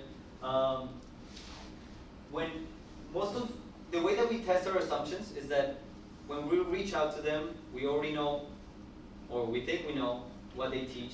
We think we know how many students they have. We think we know whether they care about their cell phone users or not. Because you can find all this information online. There's like a website called Rate My Prof, and people can say this prof cares about all of this. So we already know this information before we get in a call with them. But then we get in a call with them. They're like, I booked a demo. So as soon as I booked the demo, I'm like, hey, really nice talking to you. Just a couple of questions to validate if I should invest the next 10 minutes, 30 minutes, or even a month talking to you. It's how big are your classes? Are you teaching this semester? Do you have already something in your syllabus regarding cell phone usage? Because I don't want to convince you about the problem. You should already have the problem and you should already try solving it in some way. Some people are like, no technology allowed, period. Some people have what I call the smoking section, where if you're going to use technology, you're going to sit all over there. So you guys get along, but you don't distract anyone else. So they show signs that they're already trying to do something about this. And then the last and most important question, are you the decision maker? Are you the one that says, yes, this works for me? Or actually, the way that we make this decision is the whole department, and we need to talk about it, and it's going to take a full semester. I'm like, great, I will contact you as soon as classes are over. For now, I need to know if you can make this decision so we can close you really quick. So that's how we validate them in order to make sure that if it's worth our time or not. So that's one of the models that has been working for us. But we also have tried other things. A lot of the time we're like, okay, well, if we get in all these university professors, why don't we try going for K-12? Well, we find out that K-12 has no money. So it's great, they all sign up, they're all interested, they all want to be part of it, but they don't have money. Same with community colleges. Unfortunately, they're just like, I cannot get the students to pay, my department won't pay, can you give it to me for free? And I mean, if you give things away for free, it's going to be, what I've learned is really hard to turn someone from free to paying. At least get them to pay something or get something in return. Okay, if I give you this for free, will you give us something that we can put on our website? That's also a form of paying. If that's not necessarily free, it's like, yeah, we'll talk to the press for you, or I'll talk to another customer and tell you about my experience. So that's some of the things that when we give for free, it's just like we are actually getting something in return. Another thing that we tried that we failed was corporate. Corporate was hard. It really depends on what are some of the things that they have planned for that year. If wellness, our company has evolved, and now we have wellness content, and we partner with meditation companies and all that. And we're like, maybe let's go to corporate and try to tackle burnout. But it really depended on each company and if it was one of the initiatives that they have for the year. And then we tried other things. When we try things, we pretty much say, okay, we're going to give it a try for X amount of time, 1 month, 2 months, and we're going to go 100%, get customers, get them to do a demo, really get them interested, and see if something comes out. And if there is no return, then we're like, okay, according to the KPIs that we set, when we came up with this hypothesis, maybe it was the wrong timing, but at that time it just didn't fit what we were trying to do, so we kind of put it in the back burner. So those are some of the things that we've done that didn't work. So that's pretty much it for me. Couple of takeaways is measure your success. When you come up with a new hypothesis, what is it that are you going to measure that is like this thing worked or this thing didn't? Really listen to your customers. They're the ones that are using the product. They're going to tell you how to make the product better. I'm not a professor. I have no idea what they want. So usually when we build something, I'm like, make it as simple as possible, because they're going to start asking the next semester, this feature that you have here, can you do this? Can you allow me to do that? And then all of a sudden everyone's saying the same thing. I'm like, guys, here's the next feature that we're pushing out. So solve one main problem, and then people will start adding or creating the features for you. Then time equals money. So are you focusing on the right people? Before I was focusing on everybody needed to be, every professor needed flipped. And then I'm like, no, everyone that's teaching this master students, small classes, not worth my time. If I can close one professor that has 1,000 students or more, that will take me the same amount of time of trying to close a professor that has 20 students. So now I just focus my attention to those that are work. And then last and most important one, you know, if you're starting a company, you're gonna become a corporate athlete. So practice work-life balance.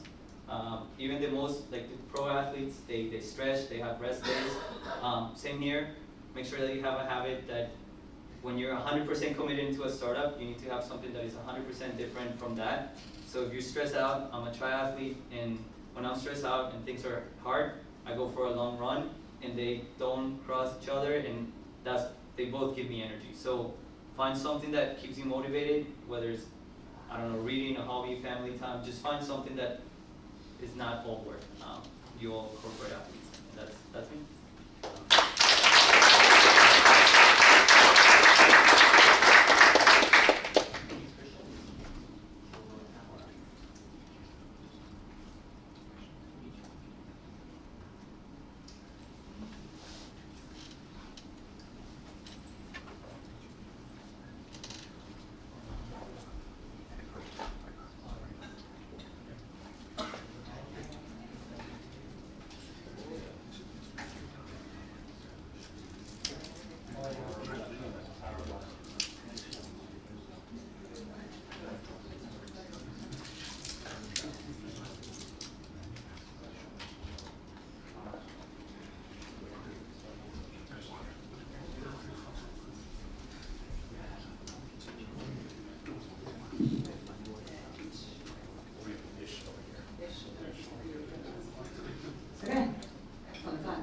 So we actually didn't coordinate our talks, but I feel like it's working out kind of well, because the last two for me was really about getting deeper into your customer.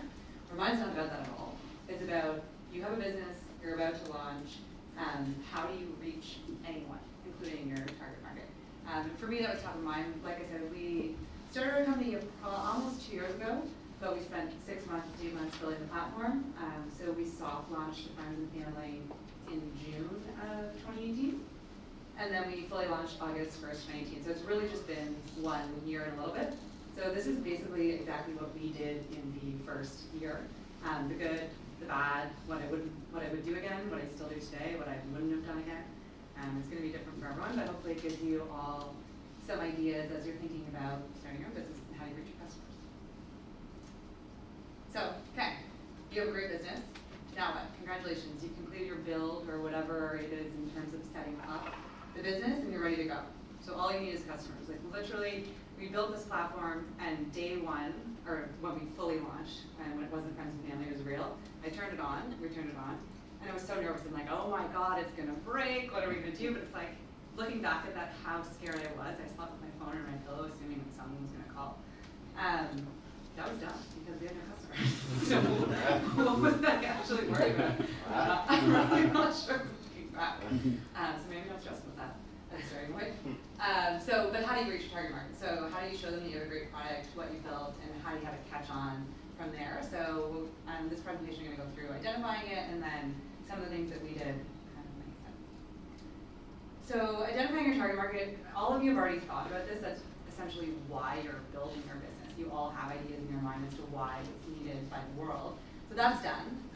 But how do you reach them? That's kind of really what you need to think about next. So where does this customer live? Where do they work? Where do they hang out? What are they searching for online? So much is online today, so that's a great tool to reach everyone, but how do you get in those searches? How do you start appearing in their everyday life? So for Bitvo, cryptocurrency, it was males aged 25 to 35. They're generally risk takers, they're comfortable online, sometimes they're into esports, e-gaming. Maybe they've traded crypto. We're trying to take a lot of people who have traded crypto and show them why our platform is an easier platform to do that on. But we're also trying to expand the market. So the market is constantly growing. It's new to the world. So how do we reach the people who haven't invested or traded? And how do we get them to trade with us? So this is what we did, what worked well. So starting from basics, if you're an online business, search engine optimization is kind of ground zero. So when you're building your website, what content or what words specifically are you going to put on your website so that you don't depart from your brand and your strategy, but also they're very specific so that they start appearing in what these customers are searching for, whether they know that they're searching for you or not, is kind of where you want to get to. And so your customers are going to be with existing competitors, perhaps, or they're going to be completely new to your product or service, and how do you want to introduce it to them for the first time? So you're thinking about this as you're building your online presence and the words that you're using. There's also firms that you can hire that will do a complete SEO audit. We had some funding, so we did that. We went that route. We built the website, and then we had a firm come in and say, okay, here's everything that you did well. Apparently it wasn't a lot. Here's everything you need to change. One of my big jobs at that point in time was they're going to come in and they're going to say, okay, you're going to need to use all these words because that's what people are searching for. And I was like, yeah, but like if we put all these words on our website, we seem ridiculous, and it's going to seem very, from my perspective, I thought it was going to seem very impersonal to customers, or just like you're trying too hard, and that becomes quite obvious. So you have to balance the two. So proper SEO, you're showing up on the first couple pages of search engines pages, so the first couple pages of a Google search. And then the one thing to note is it doesn't happen day one. So Google, Bing, they take time. They have what they call crawlers, and they crawl through their website, and it takes approximately a year before they actually fully understand your website and start properly showing up. So don't be concerned if you don't show up day one. It does take some time to optimize and kind of iterate. You see what's working well and what doesn't, and they learn you in the process. Before you start organically showing up, you can actually just pay to show up. So you can pay Google a fee, and that's, you'll recognize it. It's at the top page of the Google thing. It looks like what you're searching for, but it has that ad thing in the corner. So some people, they look at it and at least you're showing up, so they're seeing you. You know it's an ad, so it's less organic and it feels like you're selling, which can be a bad thing. But at least you're there. So your name's there. There was Coinsquare, there's Coinsquare in Canada. When we were brand new, it's like, okay, if people are searching for Coinsquare, we are another option out there. We want people to see that. At least we're showing up at the top, and you can kind of pay to do that. So how do you do that? Choose your engine, Google, Bing, you can do it on all of them. Set up your program, so it's setting up keywords so that when people are searching for them, we have like 200 or something like that. When people search for those words, we pay to show up in those searches. Oh, sorry. I'm like, you're not this fast. And then you optimize. So what are the right keywords? You put negative keywords so that, because you want to reach your customer, or you want to reach people, but reaching as many people as possible isn't necessarily the best thing. You're paying by click when you're doing this, so you want to make sure that the people who are clicking that you're paying for are actually going to be viable customers, so you're not wasting money on people who are just looking for interest, as opposed to actually wanting to pay money for your service. Rinse, repeat, like I said, it takes some time. Google is actually quite helpful, so we can get on the phone with them and get the right person on the phone and say, okay, you're the expert, what should we be doing, what works well? Also, crypto space can be difficult, so like what are you going to block, what are you going to ban from us? We face that a couple of times. And try to really optimize the program. Make every click count. Social media, it's huge. Today's consumers, I mean, we look around the room, everyone's posting, everyone's tweeting, it's great, it's awesome, but consumers naturally want to interact with the products and services that they're using. So an online presence is pretty much a must at this point. Twitter, Facebook, Instagram, etc. Likely you're personally on all of these, but then it's also important for your company to have its own online persona. And it's not just about posting. In the beginning, we posted a lot, and that wasn't helping us really gain traction.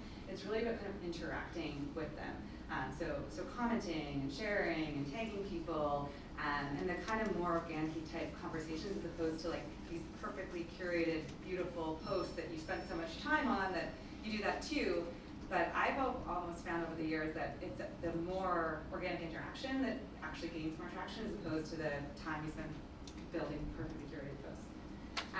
And then don't lose yourself. So the social media girl that I work with, she was like, I was inherently bad at this. When I was in banking, I had almost zero online presence. It's still not huge, and it was kind of frowned upon by the bank, so I kind of took a step back. But when you're in a consumer-driven business, they want to interact with your business, but they really want to interact with you too. Like they really want to interact with me, so they want to know that I'm a real person and that kind of they want to relate to you as well. So that's something I'm actually working on right now, is building my own a little bit too. And then you can also pay for ads on all the social channels too. So Google is effective for this, but Facebook, something like Facebook can be so much more targeted. You can really drill down into a specific geography, and then age group within the geography. So it can be like targeting specifically males in Toronto, and it's cheaper, and it's super, super cost effective, and the ability to reach, once you've identified your target market, which would be the first two presentations, really effectively getting in their head.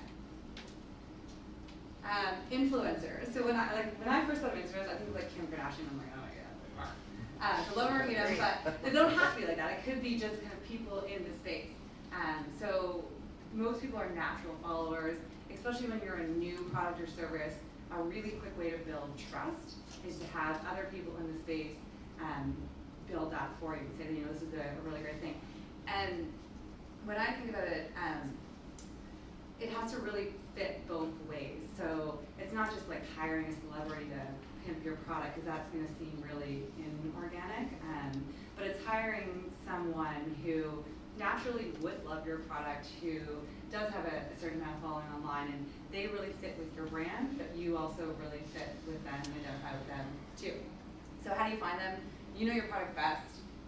What would you want to represent it? Reach out directly, network, form partnerships, or agencies can help you with this too. You can pay an agency to develop an influencer strategy. They'll pick like 10 influencers out of the space and say, this would be good ones to work with. They'll reach out for you. They'll try to do all that. We actually don't have any right now. I do think it would be valuable, but I haven't been able to get to the point where that someone's been presented to me where it would actually be a really good natural fit. Out-of-home advertising. So we did this for a bit in the beginning. You reach a lot of people. So we did it, this is like billboards, which we didn't do, but it's also like the office tower elevators, or you're on the TTC. Anything when you're out of home, you're looking at it, an image or an ad, that's what this is. It reaches a ton of people. It's really hard to be targeted because you're really kind of broadcasting to the masses as opposed to specifically targeting your target audience. I got a lot of people who said to me, who knew me, like, oh, hey, yeah, I saw your ad in the elevator, and that's interesting and kind of cool, but also it's like, are you effectively reaching your target demographic? And in our case, is it increasing our signups? And you can do things to attribute it to it. So for us, when a customer signs up, we attribute it to, did you see an online ad, was it an out-of-home ad, did you hear from a friend, etc. And I think that's important feedback to get. We stopped doing this already. It's expensive, and like I said, it is pretty broad, but we're actually going to bring it back in the fall because it's about ultimately impressions. They say it takes 5 impressions before you actually gain traction. So it's like this works in conjunction with everything else you're doing. So a friend shared something on social media, and then you saw it in a Google search because you were thinking of cryptocurrency, and then also you're in the elevator and maybe you don't even notice it, but it's right there, and all of a sudden it starts getting into your head. So I think the combination of everything is important to keep in mind. Content. So I think content is never something I thought of as advertising, but it's something that we do a lot of now. Like I said earlier, education in the crypto space is really lacking, especially quality, trustworthy education. So developing proprietary educational content can serve a lot of purposes. First and foremost, the way I look at it is it's part of your service to your customer. Like our service isn't educating customers on crypto, but it should be, right? So it's like helping them trade safely, helping them trade in ones that they want, and just being able to do the research to learn about what they do want. So I view it as a total service that we're providing. It also helps SEO. So on our site, if you go on it, we have what we call articles, and it's everything from like, what kind of trader are you? Should you have a trading journal? Information about exchanges, yes, it's more just kind of generally about the space, and that helps when customers are searching for in the crypto space generally. These articles help bring you up in those searches because the search engines apparently don't solely are solely driven by money. They actually do want to provide educational content to their users as well. And this can take the form of blog posts, it can take the form of articles, like I said, this can take the form of FAQs or most frequently asked questions, any kind of live content that sits on your site. Conference and trade shows, so I'm wearing this fancy pink bracelet, it's really attractive. We were at this conference, Untraceable, for the week. This probably in my 1-year experience, I found to be the most impactful, cost effective. They're generally less expensive, a couple $1,000s for a sponsorship, you get a booth, maybe you get a speaking role, and you get to interact with your customer very directly. So for a very low amount, you meet a lot of connections. The downside is that it is your reach is only specifically exactly who's there. So if the conference is hosting 2,000 people, your reach is only 2,000 people. But I've found the benefit from that and the follow-on benefit of that for our business anyway to be very impactful. I also just like it from a learning perspective for myself. So it's similar to a survey or asking your customers what they like, what they don't like. I take it as the opportunity to sit there and actually speak to people who are either in space or some of them are our customers, and they'll come and they'll tell you that. And they're not afraid to give you very direct feedback, both positive and negative, and I love that because you can always learn a ton from it when you're going through it. So that's what we did in the first year. That's what I focused on. Marketing, advertising is a massive topic. I've obviously missed a lot of things because they're not in my realm of expertise, like TV ads, for example. We haven't done that. I personally don't watch TV, so I wouldn't really know if they're effective, and they're expensive. So there's lots that we missed. This is kind of what we did as an online business, what worked for us, and what didn't. So that's what I've covered, but I'm happy to chat about any questions or anything that you guys have. Yes? When you go to a trade show or conference, do you opt for a booth or no booth, or do you kind of walk around? Yeah, that's actually a really good question. So this conference that we're at now, last year, I attended, and we were 2 weeks into launch, so I didn't get a booth. I just kind of walked around. And you get to talk to a lot of people that way, and you get to talk to all the other booths. So from acquiring not just the everyday average retail customer, like I would say it was you and me, but talking to the business in the space, make connections in the business space, that was really beneficial. You can always do that anyway. This year I found having the booth really beneficial because everyone kind of walks by and talks to you, and those I found to be more of our potential target customer. But I think it's really about cost, right? So if you can't afford it, go walk around, talk to as many people as you can, hugely beneficial. If you can't afford it, you give a booth, you have signage, and if you can go with a teammate, like I came with another partner of mine, one of you can walk around, and one of you can manage the booth, so you kind of get both. That was it. This is a crypto exchange, right? Yes, it is. So I'm wondering, because there's a lot of competition, and of course there's a lot of demand in the space right now, how do you differentiate yourself to attract users? So when you're advertising, what are you telling people, come, sign up for us? For sure. So for us, and this will be similar to your pitches too, it's why did you start the business? So why we started the business, we're all kind of traditional financial types. One of the founding shareholder, he owns Sked1, Canadian Bank, it's a private bank. And as he was growing the bank, he was operating a number of alternative industries because he's not going to compete with RBC and BMO. So he's heavy into the cannabis space, he's heavy into the crypto space.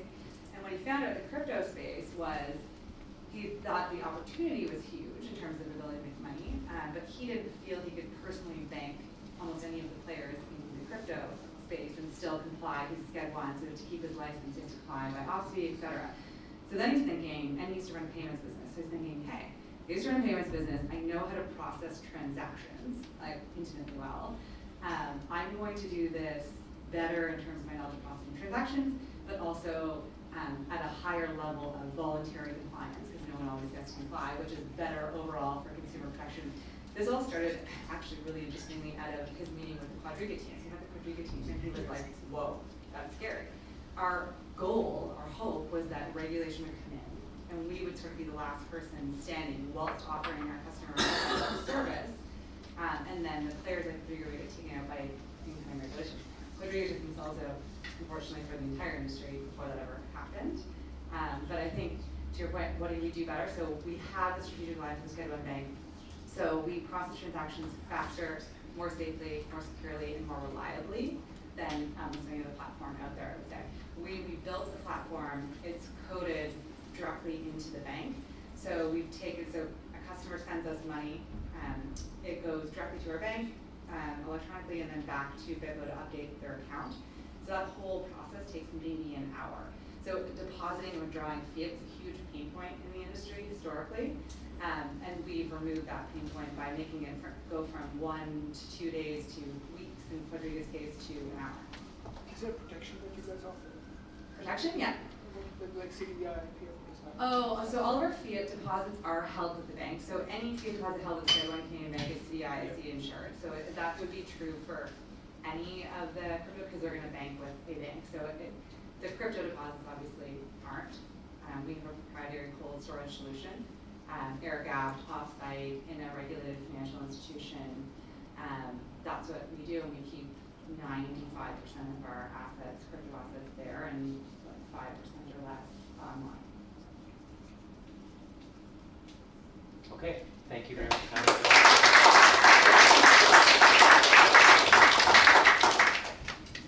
Okay, so Balaji just, I think, flipping his deck over to Ben.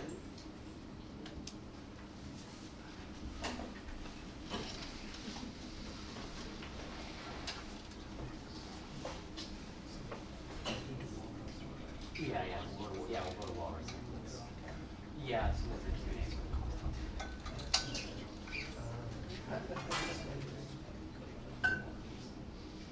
We'll head to Walrus Hub again after this talk and some Q&A. We'll just do over.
My team actually believes that I'm kind of cursed because I have a reputation of like all electronics in my life constantly failing.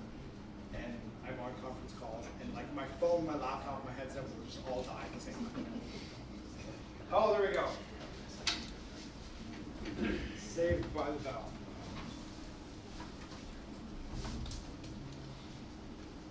Do you want me to send it to you? Sure.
couldn't have been that easy.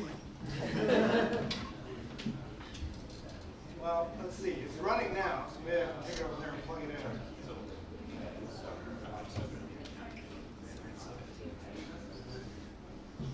There's only fun animation. All right.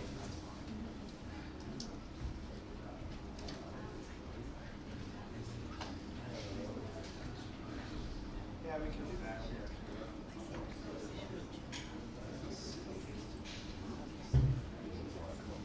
I think with Savant, I can move it over there and just plug it directly in.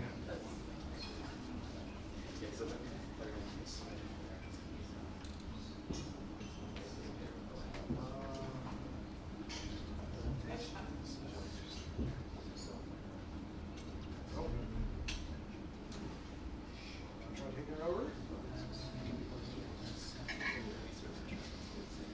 Everybody cross your fingers. No, yes, the joys of IT.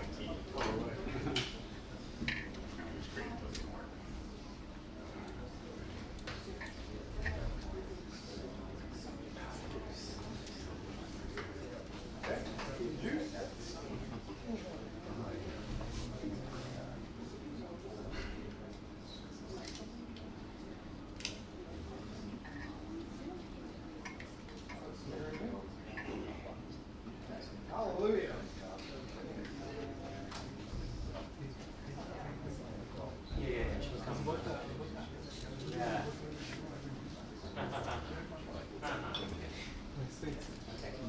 Okay, doing business? We are. Look at that, we are. Thank you very much. A big round of applause for our IT staff, please. All right, I apologize for all the challenges. Yeah, so my name is Balaji. I run a company called MedStack, which I'll talk about in a little bit. But my other kind of job is talking to people about product strategy. So I'm a big fan of this topic of customer development. It was actually coined initially by this guy, Steve Blank. I'm sure you guys have heard of him. And there's a lot of kind of academia in this. I'm actually going to get into some of it, but when you kind of boil it down, it's a pretty simple concept, but a very important one. And I think the biggest mistake that people make is not that they don't understand customer development, is they don't understand how important it is. And so we're going to talk about that. So when you're building a product or product company, it's actually the first step. While that might sound obvious, you'd be amazed at how many people don't actually understand that it's the first step. The typical way people think, especially people who are technologists, is it's not the first step, it's the step where you take the thing that you're going to do and you go and find somebody to buy it, which is actually not correct at all.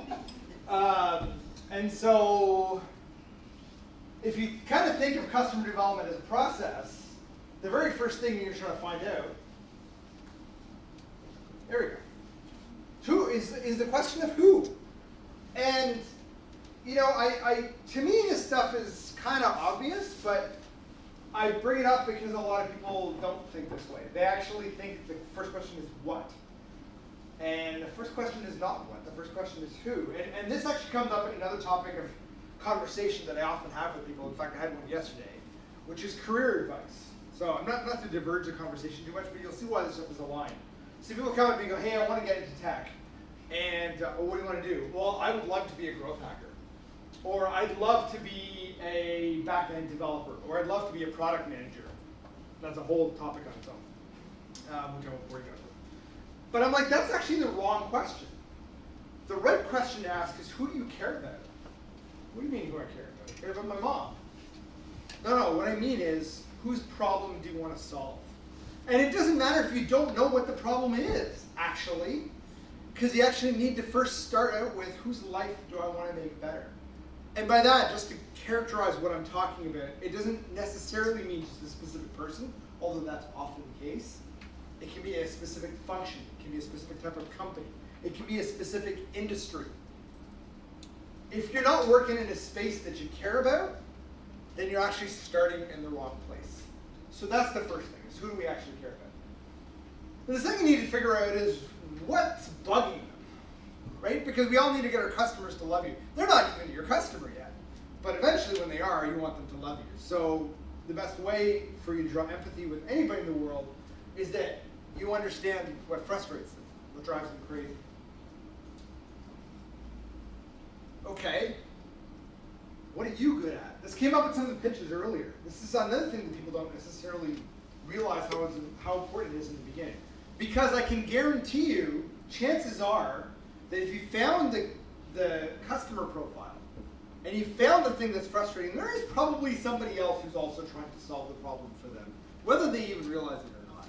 Well, what makes you unique? So there's them, the space they're in, and there's you. And you need to know that before you even figure it. You notice I haven't even actually talked about a single product feature yet? That's customer discovery. So once you figure that out, then you can start to kind of go, well, if I match the two of them together, maybe I've got something that will actually work. Well, let's find out. If you do this in this order, then you actually have a much better chance of being successful in your product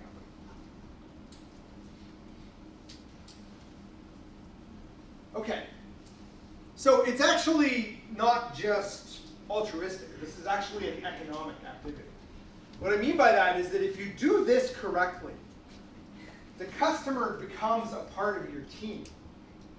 And therefore, they're providing value to your company and value to your business. And there's a whole bunch of things you can learn from a customer as part of this process that guides what you do.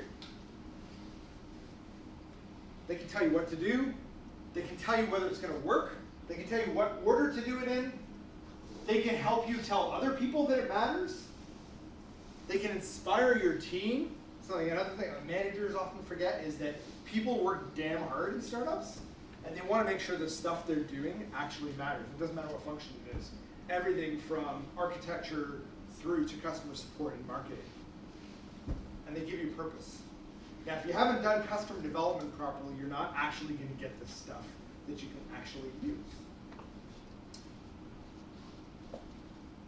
So the first presentation, which is really, really hard to follow, my friend referenced Mark Andreessen a little bit.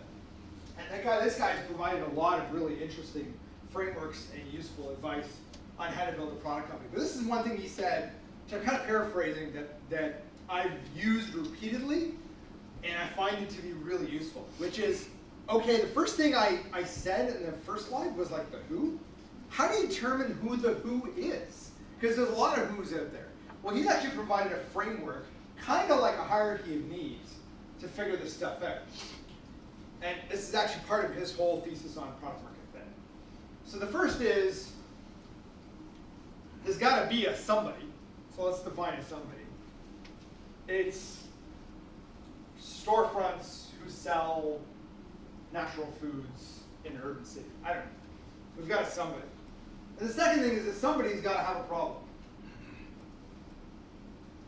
Everybody's got some problem. But they have to have some tangible problem you can define. But that's not good enough. And it's amazing how people stop there. And they go, I've got this thing, and it's going to solve this problem for these people, and life will be grand. Well, that doesn't work unless they know they have a problem. Because many times they don't. And don't get confused with, oh, but what, didn't Apple convince us we need stuff that we didn't need?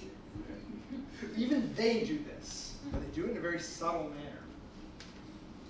Because we're looking at the end result, not the process that we to get there. That company does a ton of custom development. They're just really good at not showing it to you until it's done. Next thing, even if they have a problem. There we go. They got to care about solving it. Another thing people often get wrong.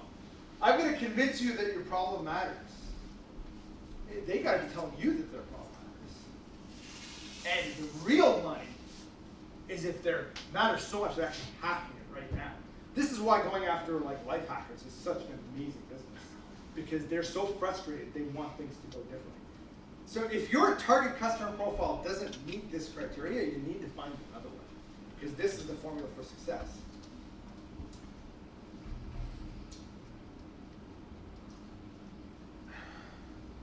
Okay, so then how do we put this together into a process? Kind of the customer development process. So let's find an example of our target who. And then listen to them. This is not a series of questions. It is not a survey.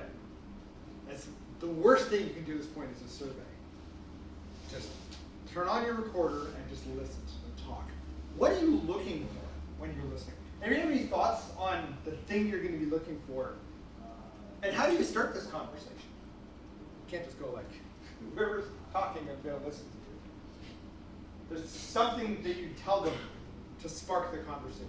Do you have any idea what it is? How are you doing? Pretty much. Walk me through your day. Walk me through your day. And they go, that's a weird question. Okay, Michelle, I'll walk through my day.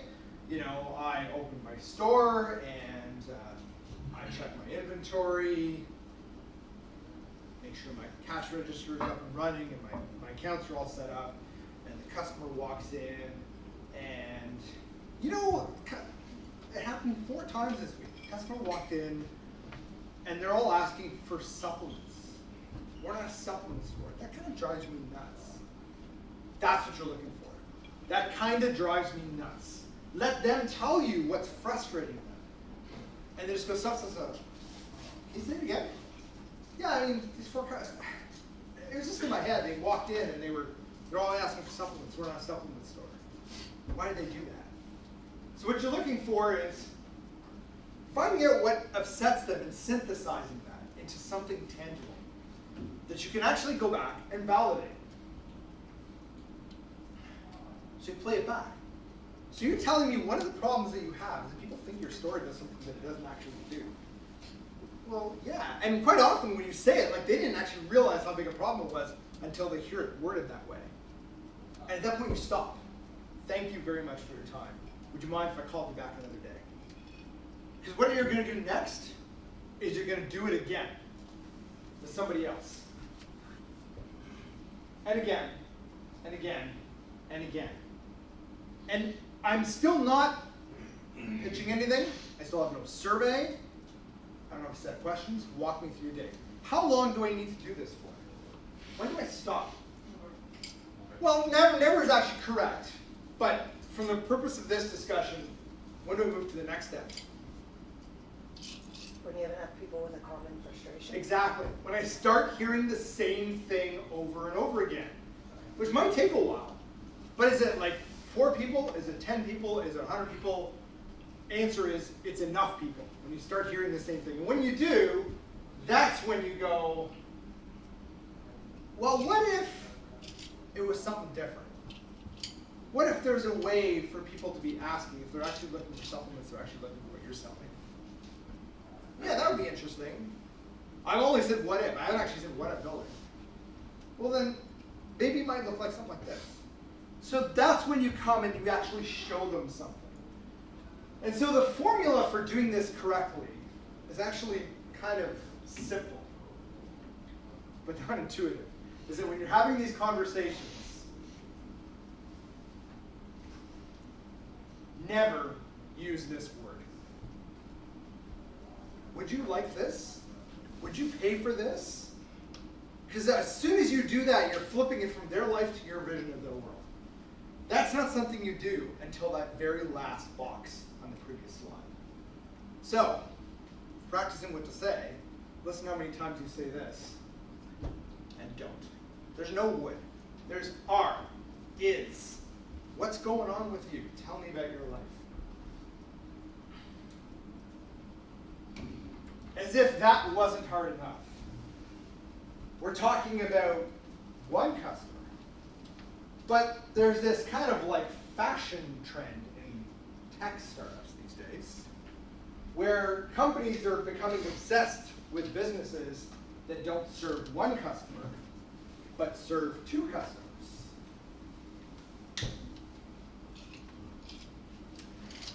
Just because life wasn't complicated enough, now we can talk about marketplaces. Airbnb, Uber, MasterCard, PlayStation, iTunes, businesses that help 2 different customers transact. Well, who the hell is your customer then? Is it the buyer or is it the seller? And this stuff is really hard, really, really hard. I'm bringing it up because everybody freaking wants to do a marketplace business because they're also awesome. Because if you can make the lives of these people better, you can monetize the transaction. My business is sort of a marketplace business. But you got to think about customer development very, very carefully. And there's no one model that works perfectly, but the one that seems to have repeatable staying power is, first of all, you don't do both at the same time. You pick one. And typically, you're going to go after the buyer, because that's where the pull is. So if you're Uber, you're going after people who want to ride. If you're Airbnb, you're going after people who want to travel. If you're MasterCard, you're going after people who want to buy.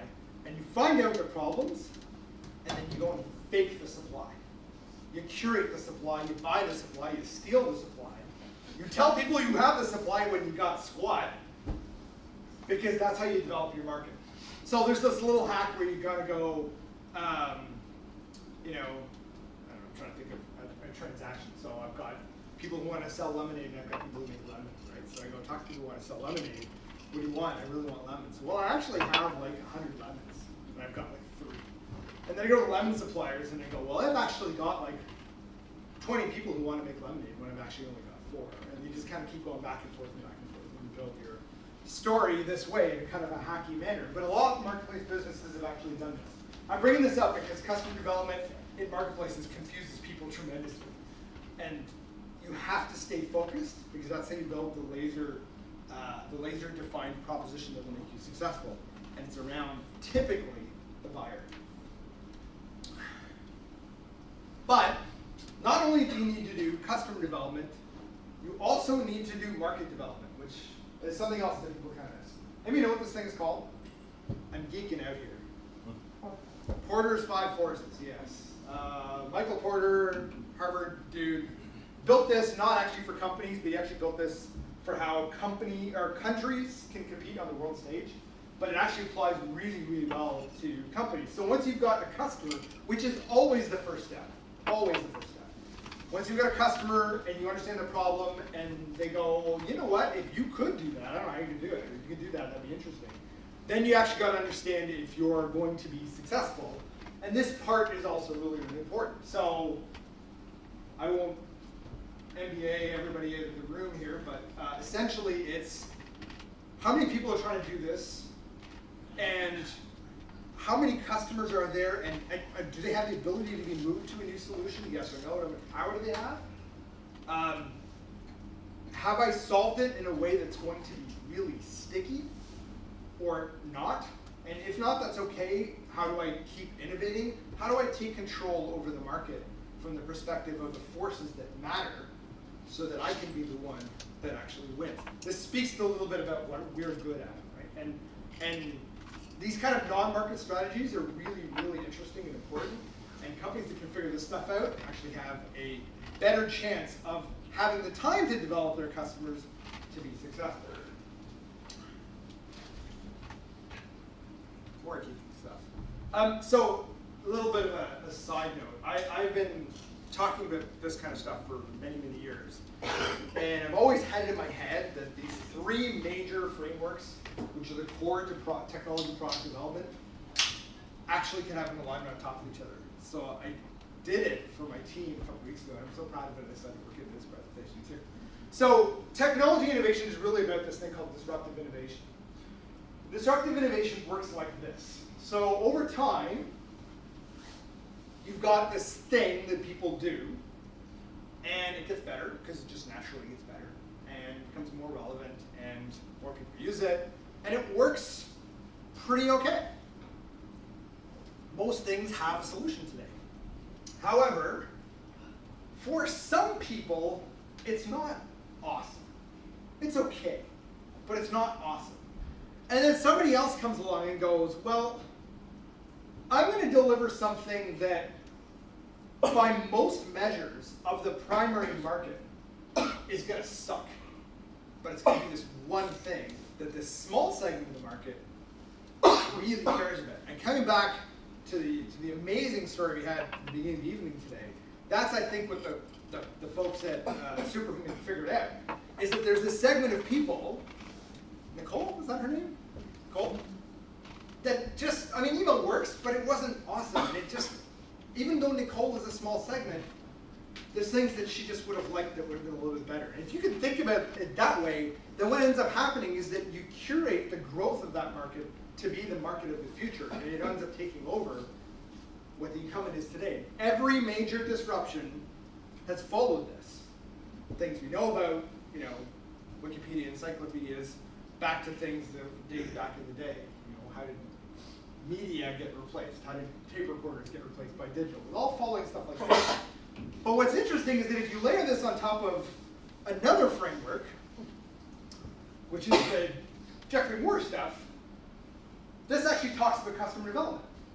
So the whole point is to understand that if your overall market is going to be the market that cares about the thing that makes you a little bit different, you need to build a really, really, really strong relationship with the first part of that market, which are your early adopters, to give you the momentum to get over the fact that you're not the incumbent today.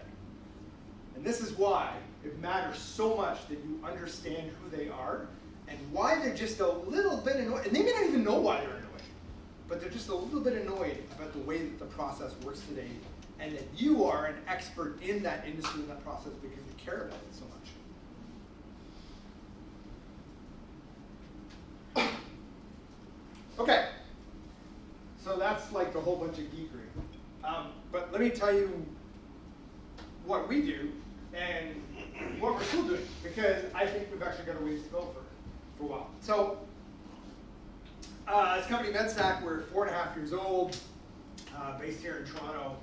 And you know, I think to go back, if you're gonna pick a who, it's kind of really fun to pick a who that not everybody gets. I mean, some days it's actually not fun at all because people constantly tell you you're crazy. Why the hell would you build a business targeting startups in the world's hardest industry? That's like 5 whammies in a row there. That's what we do. Because it just forces us to get closer and closer and closer to our customers and to develop the thing that makes them unique and the thing that will make them successful.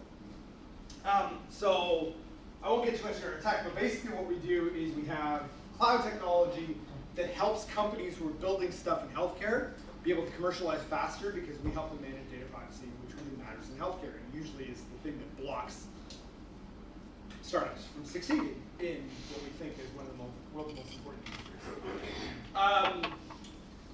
That's what we do. How well do we do it? Well, it's been an interesting ride, certainly. So we had to tackle this who is your customer problem right at the beginning. And there's all this dissonance from people who've got opinions of who they think your customers should be. So of course, when we built this company initially, people said, well, you guys are a digital health company, right? Yeah, well, kind of we are. Great, so go sell to hospitals. You're not a real company, said a prominent investor in Toronto, unless you have a deal with UHN. Okay? So where do we actually sit in this inside the marketplace? And we had to spend a lot of time having this conversation. So here's how our customer development story actually worked. We were initially inspired by people we ran into who were people on the right. There were people building digital health companies. And we observed something really interesting. First of all, it just felt like there's all these people building stuff, but every time I go to the hospital, there's not a lot of tech there. So there's obviously some kind of disconnect. So we asked them, walk me through your day. And they said, well, you know, I work really hard. I'm building this AI system. I've got to understand all this health data. We're building a great user interface for patients. But every time I try to sell, I get blocked. And the person who's my advocate in the hospital loves what I do. But even they're not able to help me sell. Well, that's interesting. Why is that? Well, because we got to go through this privacy review and we fail at it every time. And it's not that we don't care about privacy. We actually think it's really important. We just don't understand how hospitals think about this stuff. So that was inspiring to us. We heard that story once. Specifically, my co-founder ran a digital agency that was hired by people to build healthcare apps. And he noticed this one company that hired him. He built the app, and then they started sending all these lawyers. And he's like, what's going on? Are you going to sue me? And he goes, no, no, no, no. we got to do healthcare data privacy compliance. Well, that sounds kind of interesting and probably important. What's that cost? Not much. $150,000 out of the $1 million in capital they've raised to pay lawyers to do work that had nothing to do with actually what they were building. Was that unique? So then we did our repeated cycle, and we went and talked to a whole bunch of other digital health entrepreneurs. We contacted folks at Hack Health, we talked to a bunch of startup founders, we went to some accelerators, and they all said the same thing. We got lots of problems, but data privacy is our biggest problem. Okay, to further understand our customer, we went outside of that segment, and we went and talked to the healthcare enterprises, hospitals, insurance companies, public health organizations, and we said, there's a rumor out there, you guys kind of don't like tech. You want to use your pagers and fax machines. No, we love it. We have this massive capacity problem in healthcare. We need more technology, but we have a first responsibility to protect our patients. If the data is hacked, that's on us, so we don't trust anybody, so we say no to everything. Well, we got this thing, would you be interested in it? That was my what, right? After I understood the problem. I love the problem you're solving, but I have no ability to buy what you do because I buy things on patient ROI. By the way, can I talk to your customers? Because they're doing some pretty cool stuff. And you're telling me they'll pass on their products to you? Ah, okay, there's the actual market. Let's help these guys transact with each other by serving the people who came to us begging in the triangle that they have a problem. So we built our whole philosophy around this. Being an entrepreneur is hard. Being an entrepreneur in the world's toughest industry that everybody complains about is even harder. You work damn hard, we love you. Please tell us what sucks, and we'll try and fix it. This is what we tell ourselves every single day. So what have you learned? Some really interesting things. Just because they fit into a segment, the buying process is very, very interesting because we have to be careful in the way we talk to our customers because we actually kind of enamor them and they go, yeah, what you do. And then we find out we spend a bit of work getting them set up, but they never really had a business. They just them going under. Or their business is pivoting or what have you. So when is the actual point at which they have to buy? That is part of customer development, not just who they are, but what the buying process is actually going to be. And for those of you operating in the B2B context, what is the difference between a buyer and a user? Even if your customer is a 4-person company. I'm not talking about a big giant enterprise. There's still this dynamic because the buyers in most of my cases are probably doctors or business people, and the user is the back-end engineer, who quite often usually works for an outsourced firm in India. So that presents a whole bunch of dynamic. Oh, no, I don't mean MedStack. Because it's just encryption. I'll build it myself, and since you've contracted with me, I'm just going to charge you an extra for it. MedStack's a competitor to me as a dev shop, because I don't want my life to be easier. We have to rethink what product engagement actually means. Every SaaS company is successful because, SaaS companies that are successful because their users use their product a lot. My product experience is like deploying and fixing servers. Do you think if my customers use my product more, they're being successful? They're actually probably being more pissed off. The more successful they are with my product, the actually less they use it, which is the interesting thing about being an infrastructure company. So engagement has got to be something different. Maybe engagement is not that you logged into the dashboard and deployed a new server. Maybe engagement is I retweeted the story about you winning an award.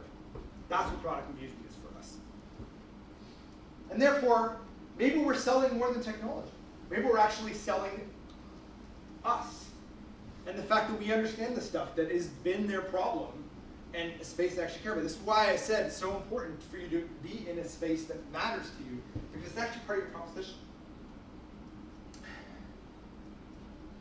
When you're understanding your customers, we actually segment our customers now between customers know they don't know this stuff, customers that do know this stuff and understand why it's hard and therefore they need help, and the most frustrating thing is customers who think they know and actually don't really know anything.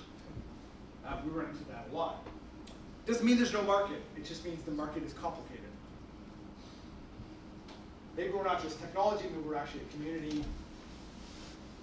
And we actually figured out that if our customers are successful with this, that actually presented a new challenge.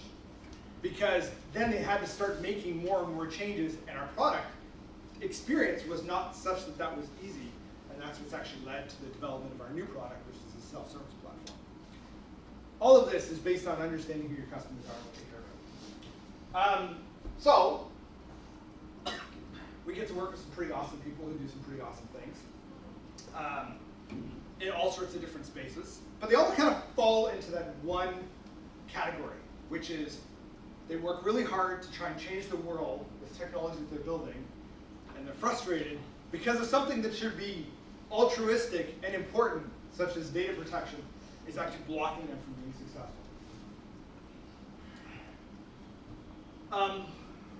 Some ways we're actually doing okay, right? So people say some nice things about us. These are our, extremely disappointed if we take it away. But, are we done? I got this email yesterday.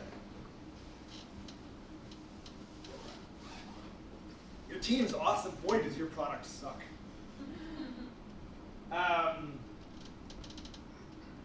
This is good. It's good because they want to talk to me about it. It's good because they want us to be successful. It's good because the product doesn't matter as much as the relationship. We talked to this company, this California digital health company, a year and a half ago at a conference. Conference is also a big part of our lead gen strategy too. And then we didn't hear anything from them. They called us, they go, we're ready. And I spoke to the CEO today. We really like you guys, but we have some issues with your product. Fantastic. Because of our relationship, because I understand what makes you tick, I'm going to work with my team to try and deliver on the promises that we've made to you. So, are we being successful in customer development? I don't know. Stay tuned.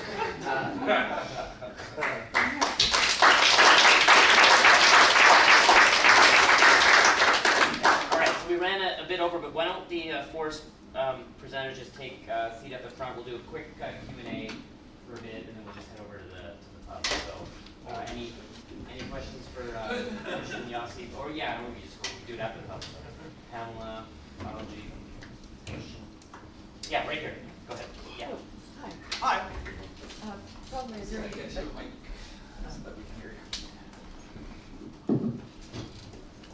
probably a dirty problem in the tech startup world, but our business model involves users and advertisers. And I don't actually care about the advertisers. I care very much about the users, but the people who make money are the advertisers. Yeah. Have you seen that working?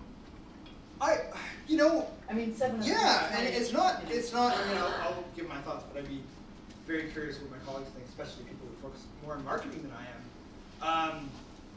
People kind of poo-poo on that, but I don't think it's that bad a thing. Like, if you're focused on your users, you are going to have engaged users. Just because you monetize them through advertising doesn't mean that the users themselves aren't important, because if all you do is build a great ad platform that has no users, you're not going to be successful. So one controversy, and my partner and I argue with this all the time, is when you look at like the business model canvas and things like that. I'm a product guy at heart more than anything else. So I believe, perhaps naively, that a fantastic product will bring customers, which will develop a business model. If you don't have your business model figured out at the beginning, but you're focused on building amazing customer experiences, that's not a bad thing. It'll happen on its own. Not everybody agrees with me. They kind of go, it doesn't matter how good the product experience is, if you don't have a business model, it doesn't matter. But I just think you have to think about the stuff in the right order. And if I was an advertiser and I know that you have a business that allows me to be successful on an engaged customer base, and so does somebody else, I'm going to go after the customer base that's engaged, I think. So I don't think that. Thoughts? Sounds good. Yeah.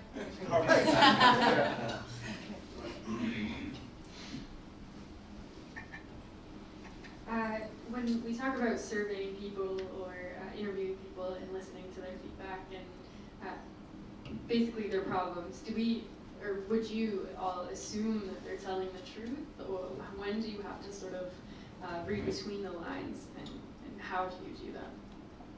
Well, like to do phone calls and record everything, because as a founder you have happy ears, so you catch all the good stuff, and then someone else will listen to it, and you're like, oh, I completely missed all this stuff that they actually were saying, because I was only hearing all the things that I wanted to say, oh, we're doing a great job, and we're doing all these things. Classic thing that founders do, happy ears. I also think it depends on the questions that you're asking. If there's certain questions where people will be more inclined to lie, maybe they want to hurt your feelings, or you know, like how likely are you to recommend this product to a friend or something like that. Those are not necessarily the questions that people give the most honest answers, depending on how big the company is. So I think if you don't ask leading questions and they're quite neutral in terms of what you're getting back, people will be honest. Thanks again for your presentation. One of the ideas that I get from most of them is that customer development, you can't really 100% be done with it. You have to keep going. But I'd still like you to describe one situation where you feel that you're satisfied enough with your customer development that you can actually start building out a product and putting it out there. When you have a product market fit score over 40%. Well, Lean Startup also says you're never done building, right? So it's not a continuum. To think of it as discrete steps is sort of like waterfall thinking, right? So if you have enough of this repeatable feedback, and then you have a step in which you've delivered something to those people where you're getting this positive score, he's absolutely right. That's that step, but it doesn't mean the market's going to change, not going to change tomorrow. The markets are always changing. So you're never done. What you should think about is not, I'm not going to deliver something until I'm absolutely sure. You should deliver something right away. Just measure it and be okay with it not being the right thing. And even if it's the right thing today, it may not be the right thing tomorrow. I have a follow-up question about the customer survey and interviews. So I love the case study about the superhuman. And question about their first survey, how do they cast their net? Do they cast net as broad as possible, or they actually target, presume the target market to test their hypothesis? And second question is, when they do their first survey, how big is their sample size? Thanks. Great question. So sample size, I'll answer the second question first. Sample size, you actually don't need a very big sample size to get reliable, statistically significant data back. Roughly 50 people responding will give you enough to give you at least directionally which way you're moving and whether your product is getting a lot of unsatisfied customers, satisfied customers. And in the beginning, you're going to interview everyone. You're going to send it out to everyone and see who responds. Superhuman do that, don't ask you again. Send it to you once, you fill it out, or you don't fill it out, but they don't remind you again and again to fill in the survey. They just canvass all of their customers and do it that way. But anything that will get you at least 50 responses is what you would do. And then every new cohort of customers, as they're signing up, you're going to send in that survey after they've used the product for a certain amount of time. Hi, thank you for presenting again. I think a question regarding the first 10, 20,000 customers. How do you go from 0 to the first 20,000 customers, and how can you kind of evaluate and retain them in the future so you can build on faster based upon that baseline? Gone from 0 to 3,000 in a year. So I think it's just getting the word out there that you exist first and foremost. So getting the word out there broadly, but then specifically targeting those specific demographics that would be your customers. So doing that pre-work, thinking who am I targeting and how do I get in their face enough times that they actually try me out. And then retaining, I think, is the other presentations where you're really kind of getting to know your customer and you're constantly tweaking and making the product better and better for them. But it's kind of like a snowball, right? Like you have one goes to 10 really, really slowly, like you almost want to die. But then once you have a critical mass, it starts moving faster. Yeah, our first users, we didn't know where we were gonna get them because we were trying to aim for parents, and then all of a sudden we were like, oh, students are using it, and we started to see one market where it started growing, and we're like, well, let's double down on those users. They were actually in India, and they were providing really, really good feedback, and we loved that because we're like, well, how are you using it? And they were very responsive. They were even leaving comments like, this is why I don't like it. And we're like, okay, that's why people are leaving. And we took that to heart, and we're like, okay, let's just focus on this market for now before we expand somewhere else. And I think it's important to stay focused, especially early on. To give you, you mentioned Steve Blank. So Eric Ries was one of Steve Blank's students, and he wrote the book The Lean Startup, which I'm sure you've heard of. And there's two hypotheses in the Lean Startup. There's your leap of faith hypothesis, which is you believe that customers who have this problem will pay money to solve it. And if you're going to start in the beginning, speaking to anyone who you think is their potential customer, and see who starts to use the product, and do more of them start to like it. And you can use the superhuman surveys to try and get more of an understanding and all of that type of thing. But once you see that that's working, then in the Lean Startup, he starts talking about your engine of growth hypothesis. How are you going to find more of those customers? And there are three different ways of doing it. You can use the paid for engine of growth, where you're going to either spend money on AdWords or salespeople, or people are going to go out and try and find more of those people. You've got a viral engine of growth, where you build into the product elements that spread the virality of the product, so more people will try and sign up for the product in that way. The sticky engine of growth is this third one. And what you want to do is, when you're early in the business cycle, is you're going to test one of those. You're not going to try and go after all three of them, and see which one then sticks to drive the growth from 1,000 people, 5,000, 10,000, and beyond. Does that make sense? Yeah. Cool.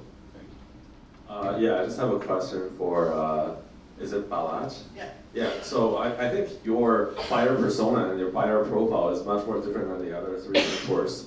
Like whether it's someone who's used to cryptocurrency, or like up and coming young professors, or like company executive or founders. They're all very adaptable. They're already very, very like quickly to pick up on new things. You're kind of working with an emerging technology, and your buyers are likely like someone who's dealing with traditional industry, which is like heavily on security and compliance. The decision makers are kind of like the granddaddy when it comes down to like technology. So like, how do you sell or articulate your solution or your product to them? Do you sell it as like a practice, or like a DevOps practice, or do you sell it like a platform as a service, or a solution, or a managed service? This guy's done his homework. Yeah, so great question. Actually, in your question is one of the kind of secrets of our company. The emotional state of the digital health industry is that there are lots of people who typically aren't from healthcare necessarily, who are really frustrated with the way it works and want it to work better.